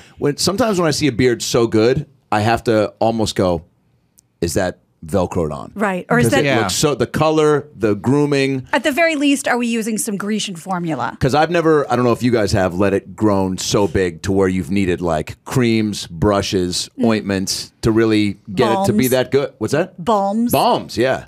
I have the black man's beard, and I get the ingrown hairs, and it gets very scratchy, and it's all about beard things in it. direction. If it goes all different directions, you're going to get all the ingrown hairs. Yeah, and you can't shave one direction because it's all going different directions. But some guys, and then there's the poor guys that got nothing. They can't do the beard. They can't connect the sideburns to the chin. Ugh. But sometimes they make Ethan Hawke kind of makes it work a little, doesn't in like he? a dirty pretty boy kind of way. You got to be really good looking to do the non-connecting beard. Yeah. How do we feel about sideburns? Alone?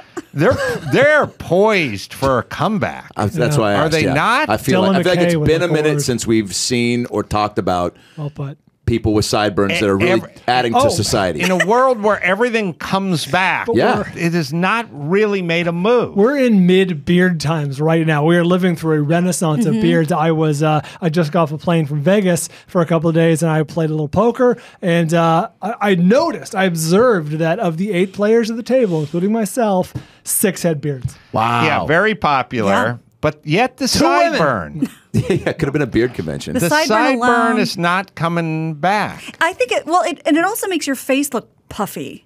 You know, it adds dimension to your cheek. But there was the statesman type sideburny thing from 1761, and then we took a while off, and then we got to 1974, and it just made a comeback. But you're right to say like the Dylan McKays and the 90210, a very coiffed sideburn.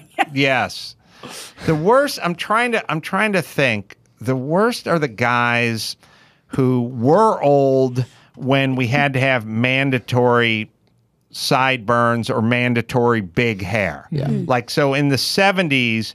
It was mandatory big hair. So if you were an aging celebrity male, even if you were in your 70s, you had to have the big basket of pubes, dry gray pube on your hair and the big sideburns. Now that I think about it, the only 2 players at the table, the poker table at the Aria in Vegas that didn't have a beard, old guy, Asian guy. Well, Asian guy. In my defense, I have a goatee, Brian. You bigot. And I think I'm beard shaving. I was playing in a poker tournament. It was my friend's charity game, okay? And I was there. I didn't know you needed a beard to play, but I do think that the sideburns are making a comeback. We're actually doing a whole episode, Adam, about facial Dr. hair Phil? and what it can do for you. Like I didn't know I had sideburns. Exactly. There's people out there right now, okay, who are just scissoring their neighbor, being like, I have sideburn potential. But I haven't looked in the mirror to ask myself, is this what I want? I have a Fu Manchu. Yeah, I was in a Backstreet Boys cover band. Did I want to be? No. I was double dog dared, and I took it up. But sideburns say one thing. I'm recently divorced. I know how to butt fuck, and I'm going to draw 4 and Uno. We'll be right back. Wow. Can we agree that you have to be really good looking to pull off a mustache? Yeah. But 1,000%. on the right guy makes him even better looking. What about the aforementioned Top Gun and Rooster? That's right. Looked pretty damn good. He looked in the latest Top Gun. Yeah. Yes, that worked well. Yeah. Of course, there's Was Tom he related Selleck. to Goose in the movie? Hard I couldn't to say. tell. Hard to tell. He played the piano. He had the same. Hawaiian He wore his clothes. there were clues. How about when your dad shaves his mustache for the first time? Or when your mom shaves her mustache for the first time? And you're like, who are you? Well, speaking of beards and gender, you know, a big thing I'm just learning about is a thing called PCOS that a lot of women have, like polycystic ovary something. I don't know. I don't have it, but it's like a thing now. And a lot of, apparently the symptom of it, side effect, like bushy beard. Oh, really? A lot of facial hair. There was a woman at our temple, Temple Beth Am, and she worked at the gift shop. I wish I could remember her name. And she had, it was the first time, you know, what was I, 3rd, 4th grade that she started working there. And, you know, as you're growing up, you're like, there's still a lot of stuff I haven't seen in the world, in life. I haven't seen snow yet. I haven't seen fucking, a little person. And I see this woman at the gift shop with a full-on beard. Oh, wow. And you know what? I'm happy to report, I was just like, all right. Yeah, you know now, what? I'll just add this to my list of things to go, fuck yeah, that's what this world provides. I had this thought the other day traveling down the freeway. I think it's an 80s thing. Women used to bleach their upper lip. It was a thing.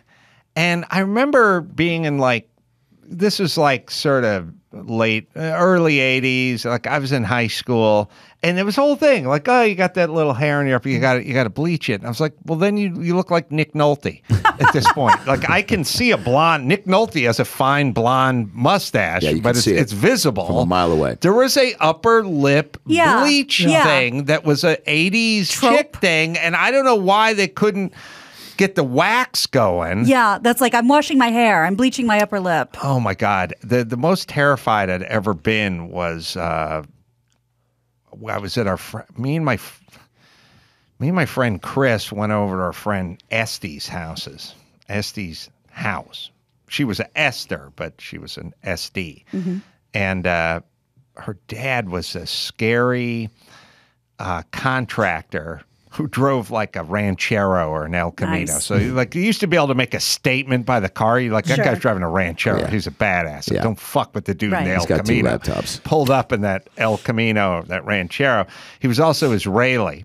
Oh, boy. And Esty made the mistake of just leaving us alone in their house. Her parents weren't there. She went out, and me and my buddy Chris was alone.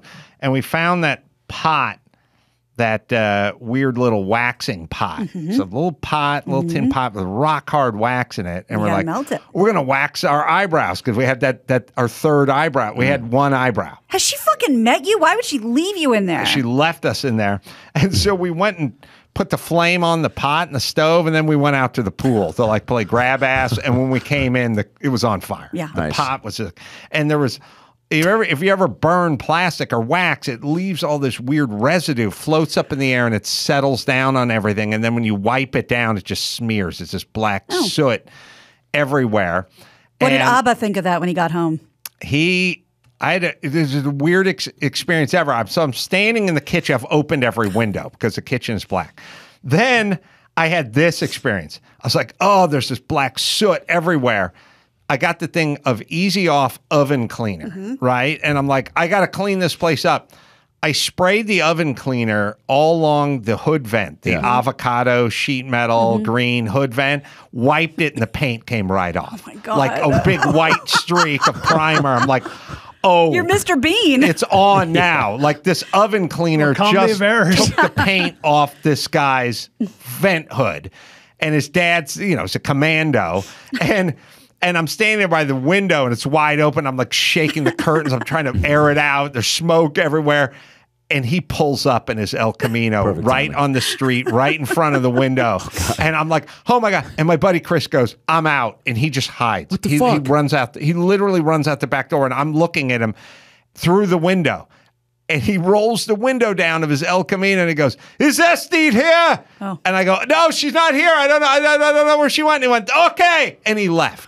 Oh, he literally, what are the chances? He drove to his house. Deus Ex Machina. Yeah, Hashem was looking out for Never him. got out of the car, just yelled at me through the window and sped off. So, do we know what happened when he saw that? Did he go ape shit? I went and found my friend Chris, who was like cowering in a closet, got him out. we kept cleaning, but each time we cleaned, more would just settle. If you light a pot of that weird wax up, it just burns. It burns like plastic, and it's weird. And it just every time we'd wipe down the counter, we'd come back and it would have settled again. It was a disaster. You look like the chimney sweep in Mary Poppins. I took the pot and we ran. We just left, and then I got the call from Esty. And she did one of these things where, like, the mom was on the other line but didn't say anything. Oh, I hate explaining those about days. how she just got her kitchen remodeled and now taking the paint off the hood vent and it's destroyed. And what was I doing? And I was like, I was just and then she said to me, no, you know what happened? Her mom wasn't on the other line. That's an old school move. It was Esty, and she was like, what the hell happened? And blah, blah, blah. And I was like, I panicked. And she said to me, all right, the next day, I'm going to visit my grandmother in Pasadena, and you have to come with me because I'm going to be bored, and that's punishment. You owe me. And I said, fine, just pick me up at noon. And when she pulled up the driveway, her mom was in the car. Oh. And that fucked my shit It's a sting. up. Yeah, that was Bait that car. was That's bad. also pre-iPad, YouTube. So, like, you leave kids alone. I mean, Yeah. What are it's you just- gonna do? When has there not been some sort of, But What do you trouble? remember Catastrophe. bleaching the upper lip? I remember seeing a lot of those offered at like the drugstore, and I don't even know where those are now. But you would wax your upper lip now. Was not there so much bleach success it. with the waxing or the bleaching of the upper lip that we were like, well, you know what's next?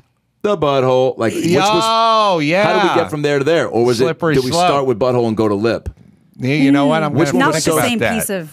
Yeah, not you're the same right. Strip. Because one of them must have been so successful. I've done one and not the other, and it's very painful. Just about. I know Christy's not everyone, but she does laser. I assume that's the trend. Less painful, more It's efficient. very painful. What Well, the less fuck? painful than waxing. No, Oh my, it hurts. Brian, Laser? sit this There's one a out. laser going into my butt. The aliens are going to do it. No. I'm not. Laser I meant the hurts. lip. No, Oh, okay. laser. I've So done. did I. I've done arms. I've done underarms. Laser hurts like a motherfucker. Waxing, it's just they rip it off. It's done. Yeah, you that's get on with your fine. life. Okay. I found laser to be very painful. When I was saying I did one, not the other, I was saying I've between bleaching and waxing, I've done one, not the other. Do they sell, Emmy, do they sell women's upper lip bleach in sure. 2022? There's Still old ladies out there. All right, I'm going to have you look for that. I'll tell you guys about JB Weld, World's Strongest Bond, the brand DIYers and pros have trusted for over 50 years. You can use their epoxies, super glues, putty sticks, and wraps for projects big and small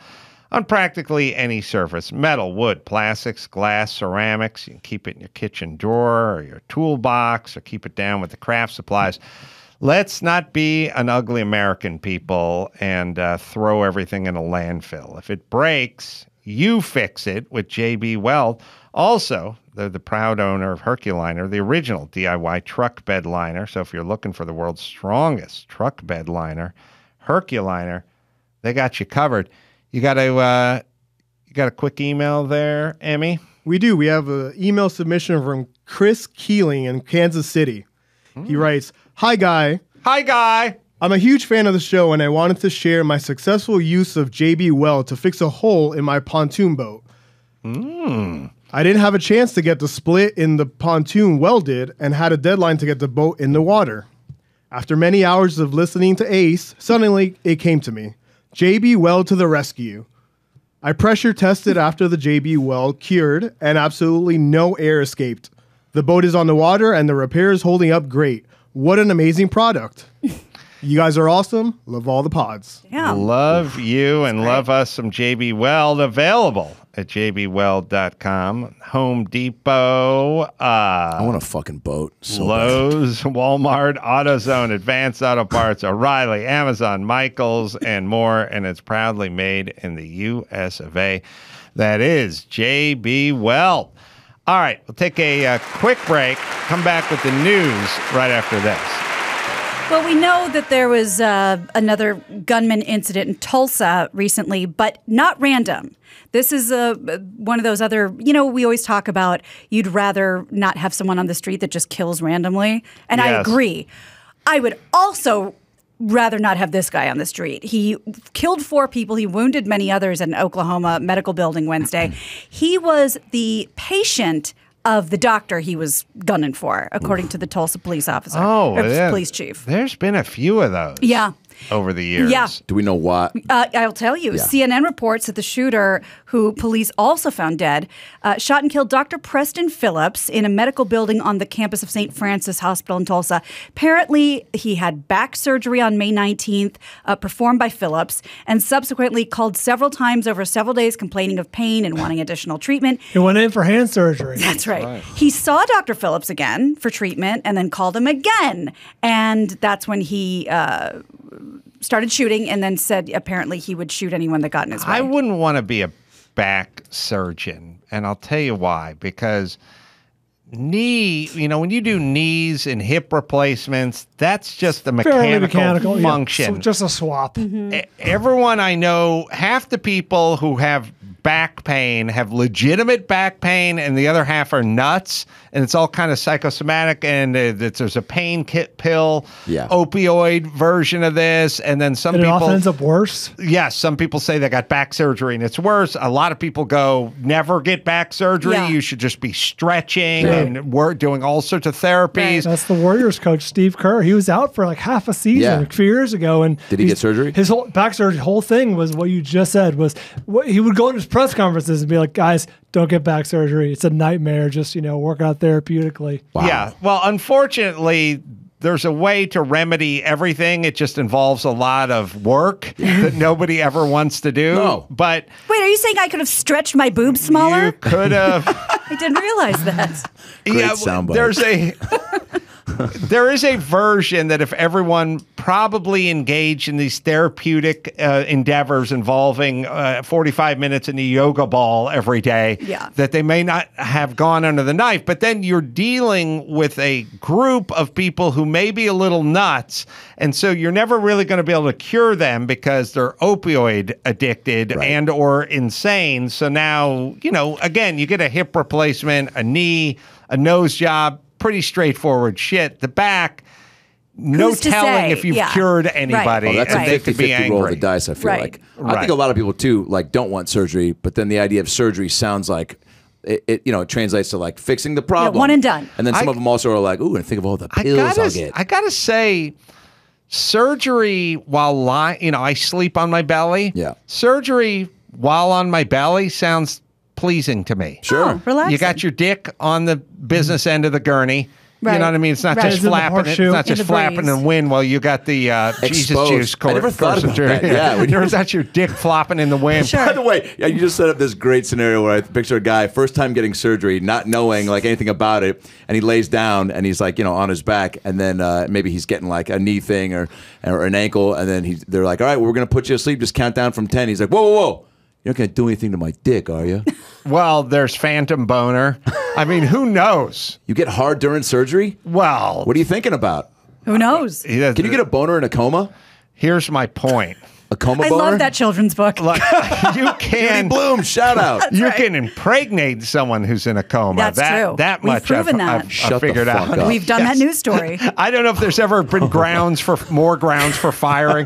Somebody worked at a hospital. Yeah. Like the janitor who wasn't taking care of the women's room very well. Maybe you give him a slap on the wrist. But if you impregnate someone who's in this facility in a coma, which definitely happens. Yes, I think it was Arizona.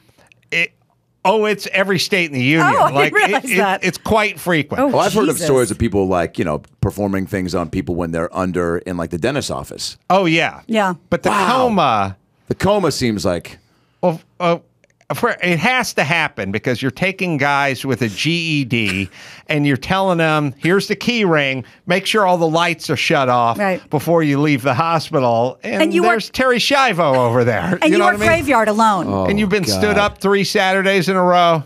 Yeah. Oh, yeah. Oh, boy. You're blowing my mind right now. I'm saying, what do they do to Schiavo? If I was getting, not her specifically, but I followed that story. I'm saying, if I'm getting surgery, I want to be laying down on my belly with my face through one of those massage donut holes. Yeah, no harm, no foul. And I want them on the small of my back. I don't want to be on my back, possible phantom boner, possible diddling. drop. There's Sure. digit dropping and Yeah. diddling going on. A lot We of don't know. people induced into comas during COVID. That's right. Oh, yeah. Necessarily. Oh, boy. Not necessarily. Yeah, each you're one, right. Yeah. Oh my! I never thought about that. Do you ever see those videos of people coming right out of surgery when they're still? There's compilation videos of people that they're are just great. high on. How about gas the or guy? pills. How about the guy who impregnated the gal who's in the coma? It was a guy that did a gal. Yeah. Oh. We can talk to Matt Walsh about it, but yeah, normally that's how it works. But I'm just saying, he's probably there at some point when someone realizes she's pregnant. Now, how much concern and surprise? You know what I mean? You don't want to overdo it. Right. But you don't Again, want to be Dateline. kind of, oh, what's going on here? No way. At Yeah, this- like do you, this curious? do you drop the mop? It's got to be Dave, Or right? I just mean, like he's the creepiest Break one the of knob all. over your knee. You're going like, this is disgusting. No. Like, do you protest too No, much? you got to play it down the middle. Yeah. Or do you work like the OJ angle? Like, we got to get to the bottom of Yeah. this. Yeah. We got to figure out Yes. who did That's this. it. You go too Yes. hard, but what if they start looking around? No, you start dropping like Dave has to pick up a couple of night shifts. Oh, you go, oh, yeah, Dave, I didn't trust that guy. But you can't bring it up because it's a whoever smelt the Delta thing, right? No, you you have to gotta wait till s- someone. Yeah, plant somebody the else has to seed. discover it. Yeah. And then you jump on that horse pretty quick You and go, gotta- I did hear. You Or got to do- blame the part-time guy. Right. Yeah. You got to say you never trusted Unfortunately. him. You got to do weird things. Like He's never here full time, man. What's he doing? I showed up Wednesday, left to the bathroom. He's washing his hands when he Yeah. walked. He brought his own soap. Brought his Something own seemed soap. right. That was weird. The Make a Yeah. Wish kid was here a long time. But don't protest too much. Yeah. No. Don't go too hard. No. We've seen it in every interrogation Appalled, disgusted, And judgmental, shocked. room. Shocked and judgmental. Who did this? Who on earth? We're not gonna stop until we find him. Yeah. Yeah. I hope we gave everyone a great idea. Emmy, there are those stories. You can look them up. Yeah, you want to play it It's- cool It happens a in lot. those things if you are getting prosecuted like that. That's why I think Jay Depp pulled out with a victory because they were Right. like, "Do you remember this?" And he was like, "I was fucked up. I don't remember. How could I hit her if I was asleep?" Oh, wow. We're going to get into that in just a second. Do you want to get too defensive? Like, do you No. want to go like, well, maybe he was trying to knock her out of her coma. Like, maybe this is a goodwill ambassador. Like, I think maybe you want he to hold was doing off his on part. that logic Yeah. That's the until last thing you want Yeah, to that's do. the last thing. That's So welcome don't back to the work last that thing to bring angle. up. Yeah. Don't work the hero angle. No. Well, they say playing music they remember could bring them out of it. Well, how about a good stupping? Yeah. You know what I mean? Like really shake them by the I lapel. found her diary. Maybe it said, if I do fall into a coma, these are the 3 things I want. Yeah, it was a fantasy. They're like, Well, "Where's it the diary?" reminded- He's like, "Well, I threw it away. Obviously, you guys- it's private information." Tell me, when I was trying to sell my used pickup truck to a guy once. Go on. And it was an old Datsun pickup truck, and I bought an aftermarket fender and replaced it. Those weird gray primer Oh, yeah. ones, the loser pickup Yeah, trucks yeah. with the different Doesn't match color. the car. Yeah. And it didn't fit very well because it was repopped in Sure. China, and the gaps were all bad. And it was like the Armo guy was like, "And what happened here? Whoever put this fender on, he should have. Who put this fender on? This is the worst work I've ever seen." And of course, I'm like, "I don't know who did it. I don't know who did it. We should It was find that way." guy. And he goes, "Whoever did it, he should have his hands cut off."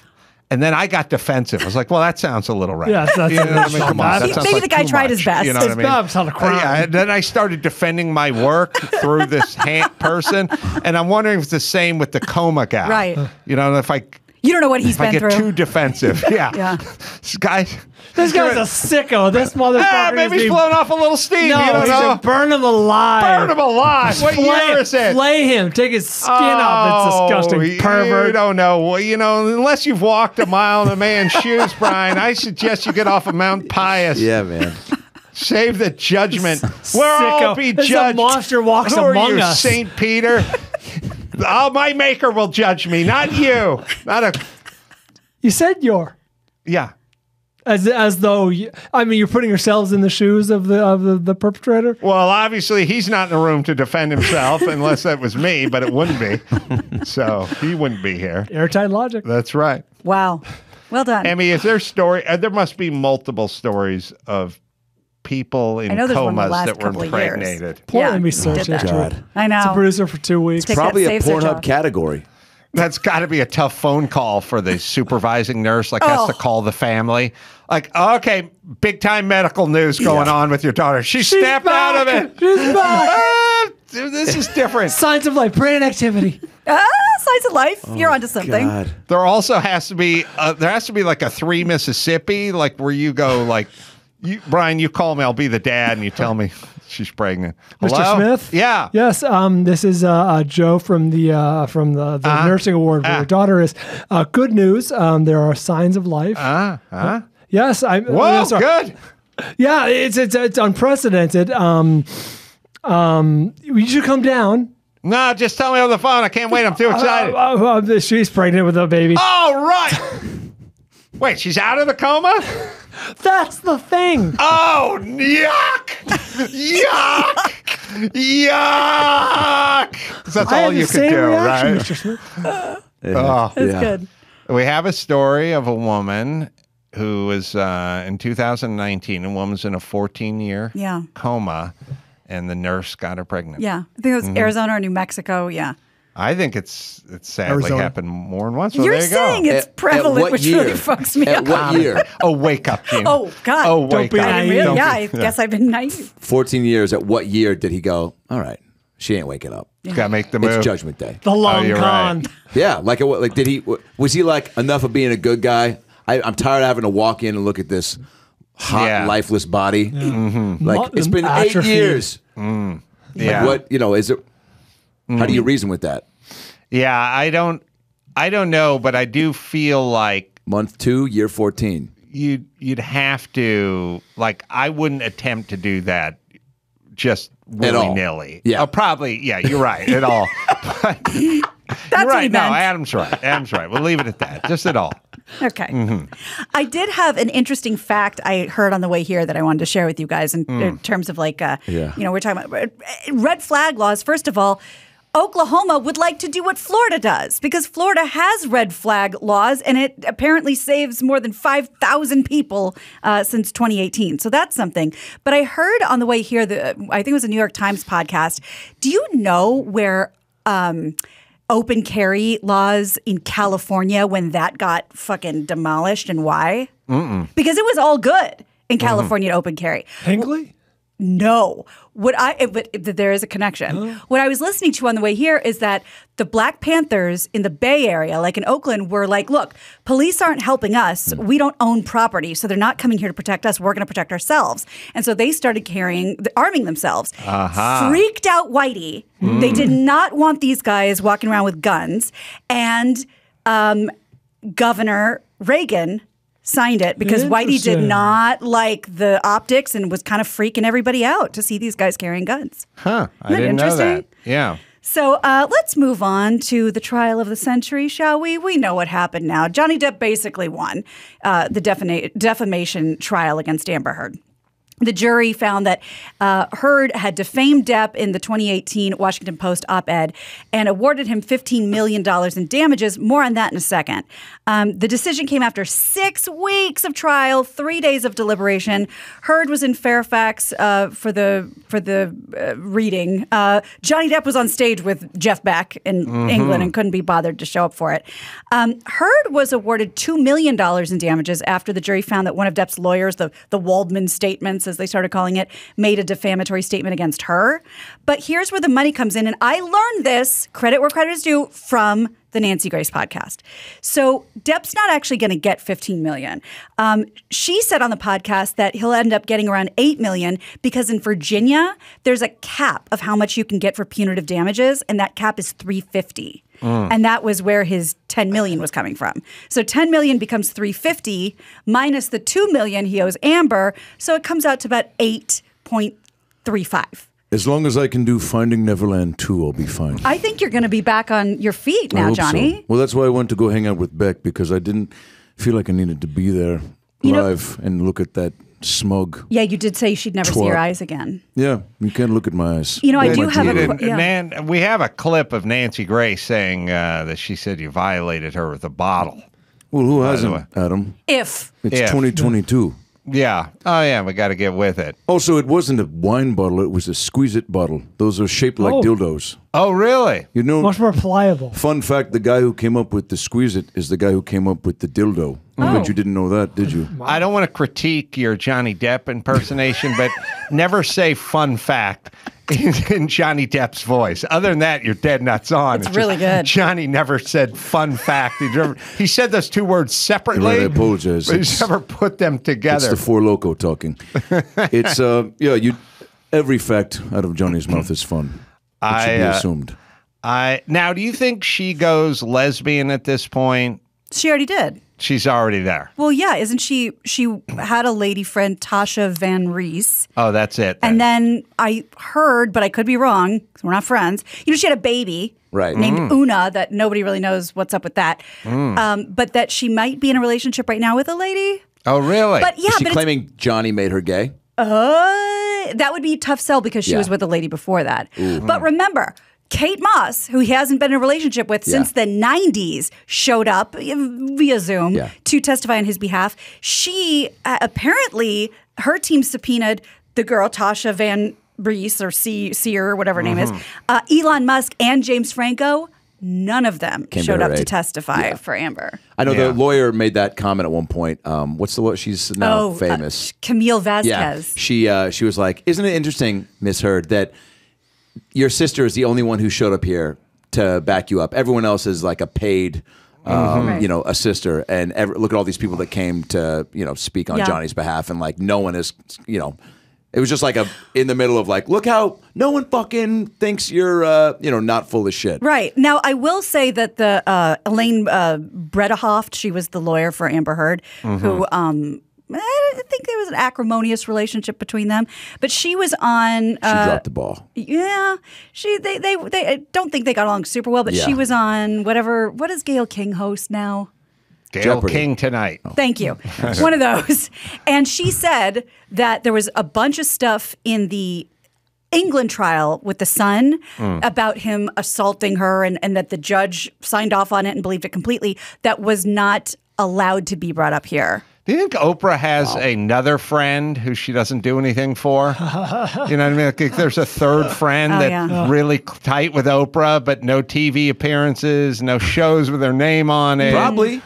She must have a third friend who's pissed. How did Gayle get picked? Yeah, they were young friends together, both working. Are you asking, are there other Oprah besties out there that are just like, we have never heard always of. emailing her like, I've got a book idea. Right. And she's like, we're good. Right. We're good. I'm working on Gail's show. Right. And she's like, Gail gets a lot, doesn't she? Gotta love Gail. Gotta love Gail. And they were like, remember, I met you like 6 months before you met Gail. And I introduced you to Gail and said you guys will get along real well. Doesn't ring a bell. And so I got I'm this the one who came up with the Oprah soups, Yeah. She's got to have other friends she's not doing anything for. Yeah, totally. So now everybody's come out of the woodwork to talk about, is this a giant step back for people believing women? And I don't think so. That's what her lawyer wants everyone to believe. But it's like, don't you have more respect for a group of people who are clearly in some ways policing themselves? Doesn't that give more credibility? Well, you don't just believe, the rules can't be if you don't believe a crazy woman, then you've set the entire movement back. It flies in the face of why we have a judicial system. Well, guess who disagrees with you? Amber Heard, because she put out a statement. It was all about that. She said, the disappointment I feel today is beyond words. I'm heartbroken that the mountain of evidence still was not enough to stand up to the disproportionate power, influence, and sway of my ex-husband.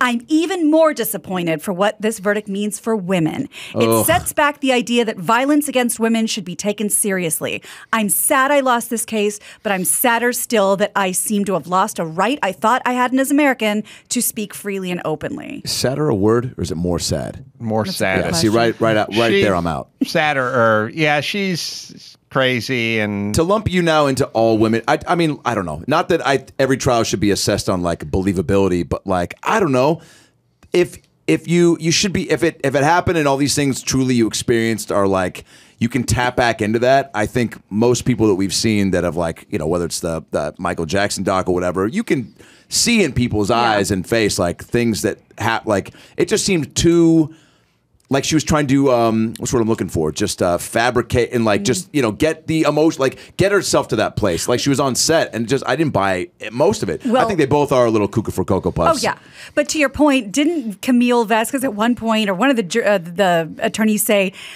like, we called upon your acting coach, and even they said that you have a problem producing tears when you're acting. Well, awesome. To Adam Ray's point, there's kind of a referendum on her acting ability, right? She couldn't convince a jury that this thing was true. Yeah. So how are we supposed to think you should be in Aquaman 3? I think there's something going on, which I've talked to Dr. Drew about a long time. When somebody's victimized, I don't mean by Johnny Depp, I mean by the family of origin. You know what I mean? When someone then early trauma. The difference between the truth and what's going on in their head can often be a huge chasm.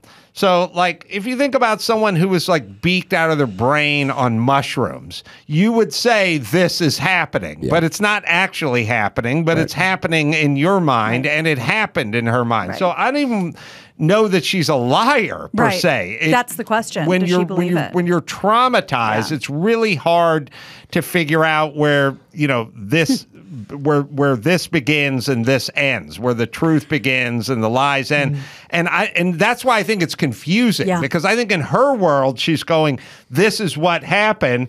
All the ladies and gentlemen of the jury are going, no, this is not what we saw happen, but it happened to her in her mind. It's funny you should say that, because I was watching Whitney Cummings and Tiffany Haddish talking about it, and Whitney Cummings said exactly that. Like, if you have like that early childhood trauma, whatever, you need to heal yourself so you don't damage other people. Well, it's a big. I've known this for a million years from doing Loveline, which is. And it's kind of a third rail, because you're saying I was raped or I was victimized or I was abused. A lot of it is a recreation of an abuse that took place many years ago before you had any control over your environment. But if you bring that up, then you're the worst person in the world, because you're talking about them recreating something, and thus they're culpable in it. And it's something, if you do Loveline and you talk to as many fucked up teens as we've talked to, it's prevalent, it's all over the place, and now we won't be able to escape it, because it transcends lying or trying to hammer a paycheck or get a payday. It's like, if you were ritualistically abused or abused, how many people sadly are being abused or traumatized in this country, then you will relive it or reconstruct it in some way, and or summon it. Yeah. You know what I mean? Like, you're a magnet for it. You will figure out a way to get what would be a normally passive person to actually raise their voice and maybe their hand in a vodka bottle at you at some point to recreate it. And now it's the tale that never ends. Sounds like you're saying it's her truth. Yes, and then we get into her truth, and now we're in the abyss when we start getting into her truth and his truth. And make no mistake, being in a relationship or being married to an addict would fucking suck if they were constantly just like passing out or drunk. I mean, it's very, very tedious to be in a situation like that. It could be fun too, though. Like, do the voice, do the Captain Sparrow voice, you know. Jack, you know. There's got to be a lot of Jack Sparrows at those pirate parties you're talking about. Yeah. I mean, he'd be the belle of the ball. But it's not like, oh, like innocent, like the best little like angel saint. Like, I'm sure whatever to both of them. But like, I do the way that his attorneys made her out to be by, you know, Dr. Curry or whatever, is that borderline personality, histrionic. Like these can tend to be people who are looking for people to prey upon, and it's pretty easy to prey on someone when they're wasted. Yeah. And just getting going career-wise, and you get with Johnny fucking Depp. After Elon Musk. And then it's just like anybody. It's like a young Elon was after. Oh, was that the rebound? I think. It's like a young comic that gets on a show. They're a year in, they get on, like, let's say they're at a Supernova show, right? And it's fucking Carolla and, you know, Damon Wayans and Bill Burr and Spade. And they're a year in, they're like, oh, they're on the flyer. So like, I'm a heavy hitter now. You know what I'm saying? Every young comic goes through it. You just trick yourself because you want to be better than you are early on. And so I feel like it's almost like she got with him and was just like, Oscars are just around the corner. Lane. You know what I'm saying? And so she just kind of like tricked herself into that, and then it wasn't happening. So then that's why you could hear in some of these tapes too that she was, like jealous of his of him. His family had nothing to do with her until she got with him, and then it was like frustration over her own career setbacks. Well, and also, I got to believe the bloom was off the rose pretty quick because Johnny spoke so slowly that imagine like going through a drive-through, like it In and Out with Johnny Depp. Let's do it. Here we go. Hi, may I take your order, please? Well, you be Amber Heard. Go ahead and order quick, Gina. Hi, yeah, I'm going to go ahead and get a double-double and fries, protein style, and Arnold Palmer, but a little more tea than lemonade. All right, and what else? Oh, Johnny? Do you guys have cake? You got a horn honk? Brian, do you have a horn honk? I don't think they do cake here, Johnny. Excuse me, we don't have cake. Is there diet ketchup? We have Heinz. You could use less of it. Yeah, hurry up because there's people behind us. It's stacking up. Oh, well, it takes time. McDonald's is a complicated menu. We're In and Out. We're not even at In-N-Out. McDonald's. In-N-Out burgers. Well, that's going to be a problem. So we have the protein style double-double. Yeah, I'll have the double-double. Large fry. Large fry, animal style. Animal style. And then Supersize my pickle? That's not a euphemism. No. Sorry. No, it's just- Would you like to order? I don't even think they have pickles. Sure, I'll Johnny. have, do you have Fresca? No. No, we have lemonade. Boy, this is a we very... have Coca-Cola. Goddamn menu. Hurry up. We have Coca-Cola products. For a place called In-N-Out, this is taking way too long. It sure is. There's a long line of cars stacking up behind you. each Maybe other. like a cheeseburger? Had a QR code for the menu so I don't have to stare into this. There's literally a car hop next to you holding the Is menu. that a Toyota Corolla? Yeah, what of it? I mean, who cares? I mean, here it's a quality automobile. Okay, I'll have 2 French fries. Okay, Two orders we of just French have fries? we do a meat small patty. fry. If you could wrap the patty around the fry. We can't. There is no style. We do almost How everything. about just a plate of mustard next to a chicken they're nugget? in packets. They don't have chicken. We'll do a 15 small packets fry. in the drink cup. 15 packets of mustard in the drink cup All right, with a could straw. you guys just pull up to the window and you can climb through the window and just help yourself I like to your what you attitude think right now. I don't want to get into it, but Have you seen Chocolat? Chocolate? It's one of his movies, Chocolat. Come on. You want a chocolate shake? A chocolate shake. A lot of chocolate shakes? A chocolate shake. A lot of. You want a large chocolate shake? What is that? A grande? It's just we speak English here. Could you? I don't know what country you're from. Could you just come up to the window Neither do I. and I'll let Kentucky. you in and you just gather what you want in your shirt? I have a coupon for a pirate party. I'll trade you for a McFlurry. We don't redeem coupons here, sir. I thought you were. You Burger got a King. huge stack of cars backed up behind They you. can But wait. just- It's worth the wait. Isn't that your slogan? It's worth There's the a guy wait. in the Carolla says he'll pay for the meal. Now, if you could just order, if you could articulate what that meal might be, we could just get this going. That's John Tesh. He'll wait. John Tesh? He's behind me. Favorite crooner and balladeer? Yes. I don't even know. I think I made up a word. Yeah. Could you imagine having to go through a drive-through with John? No. Jesus Christ. All right. I think that helped him. Let's bring it home, Gina Grad. You got it. I'm Gina Grad, and that's the news. What do I do with all these farts? Gina Grad. That was the news with Gina Grad. Adam Ray is going to be at Mic Drop Comedy Club. That'll be June 3rd through the 4th, or as some would say, and the 4th. Yeah. And then Flappers coming up. That'll be June 5th. And then Laugh Factory out here June 14th in L.A. About Last Night, the podcast. You can listen to wherever you find finer podcasts. Matt Walsh, What is a Woman? The doc is out as we speak, and you can grab it on the Daily Wire.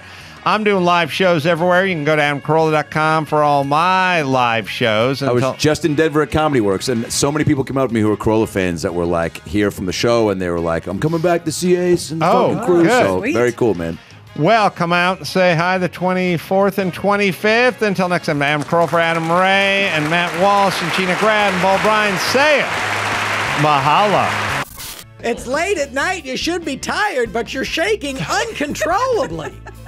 That's awesome. Oh, heel. Can I buy you guys at least one drink just to celebrate? This is a smart cocktail.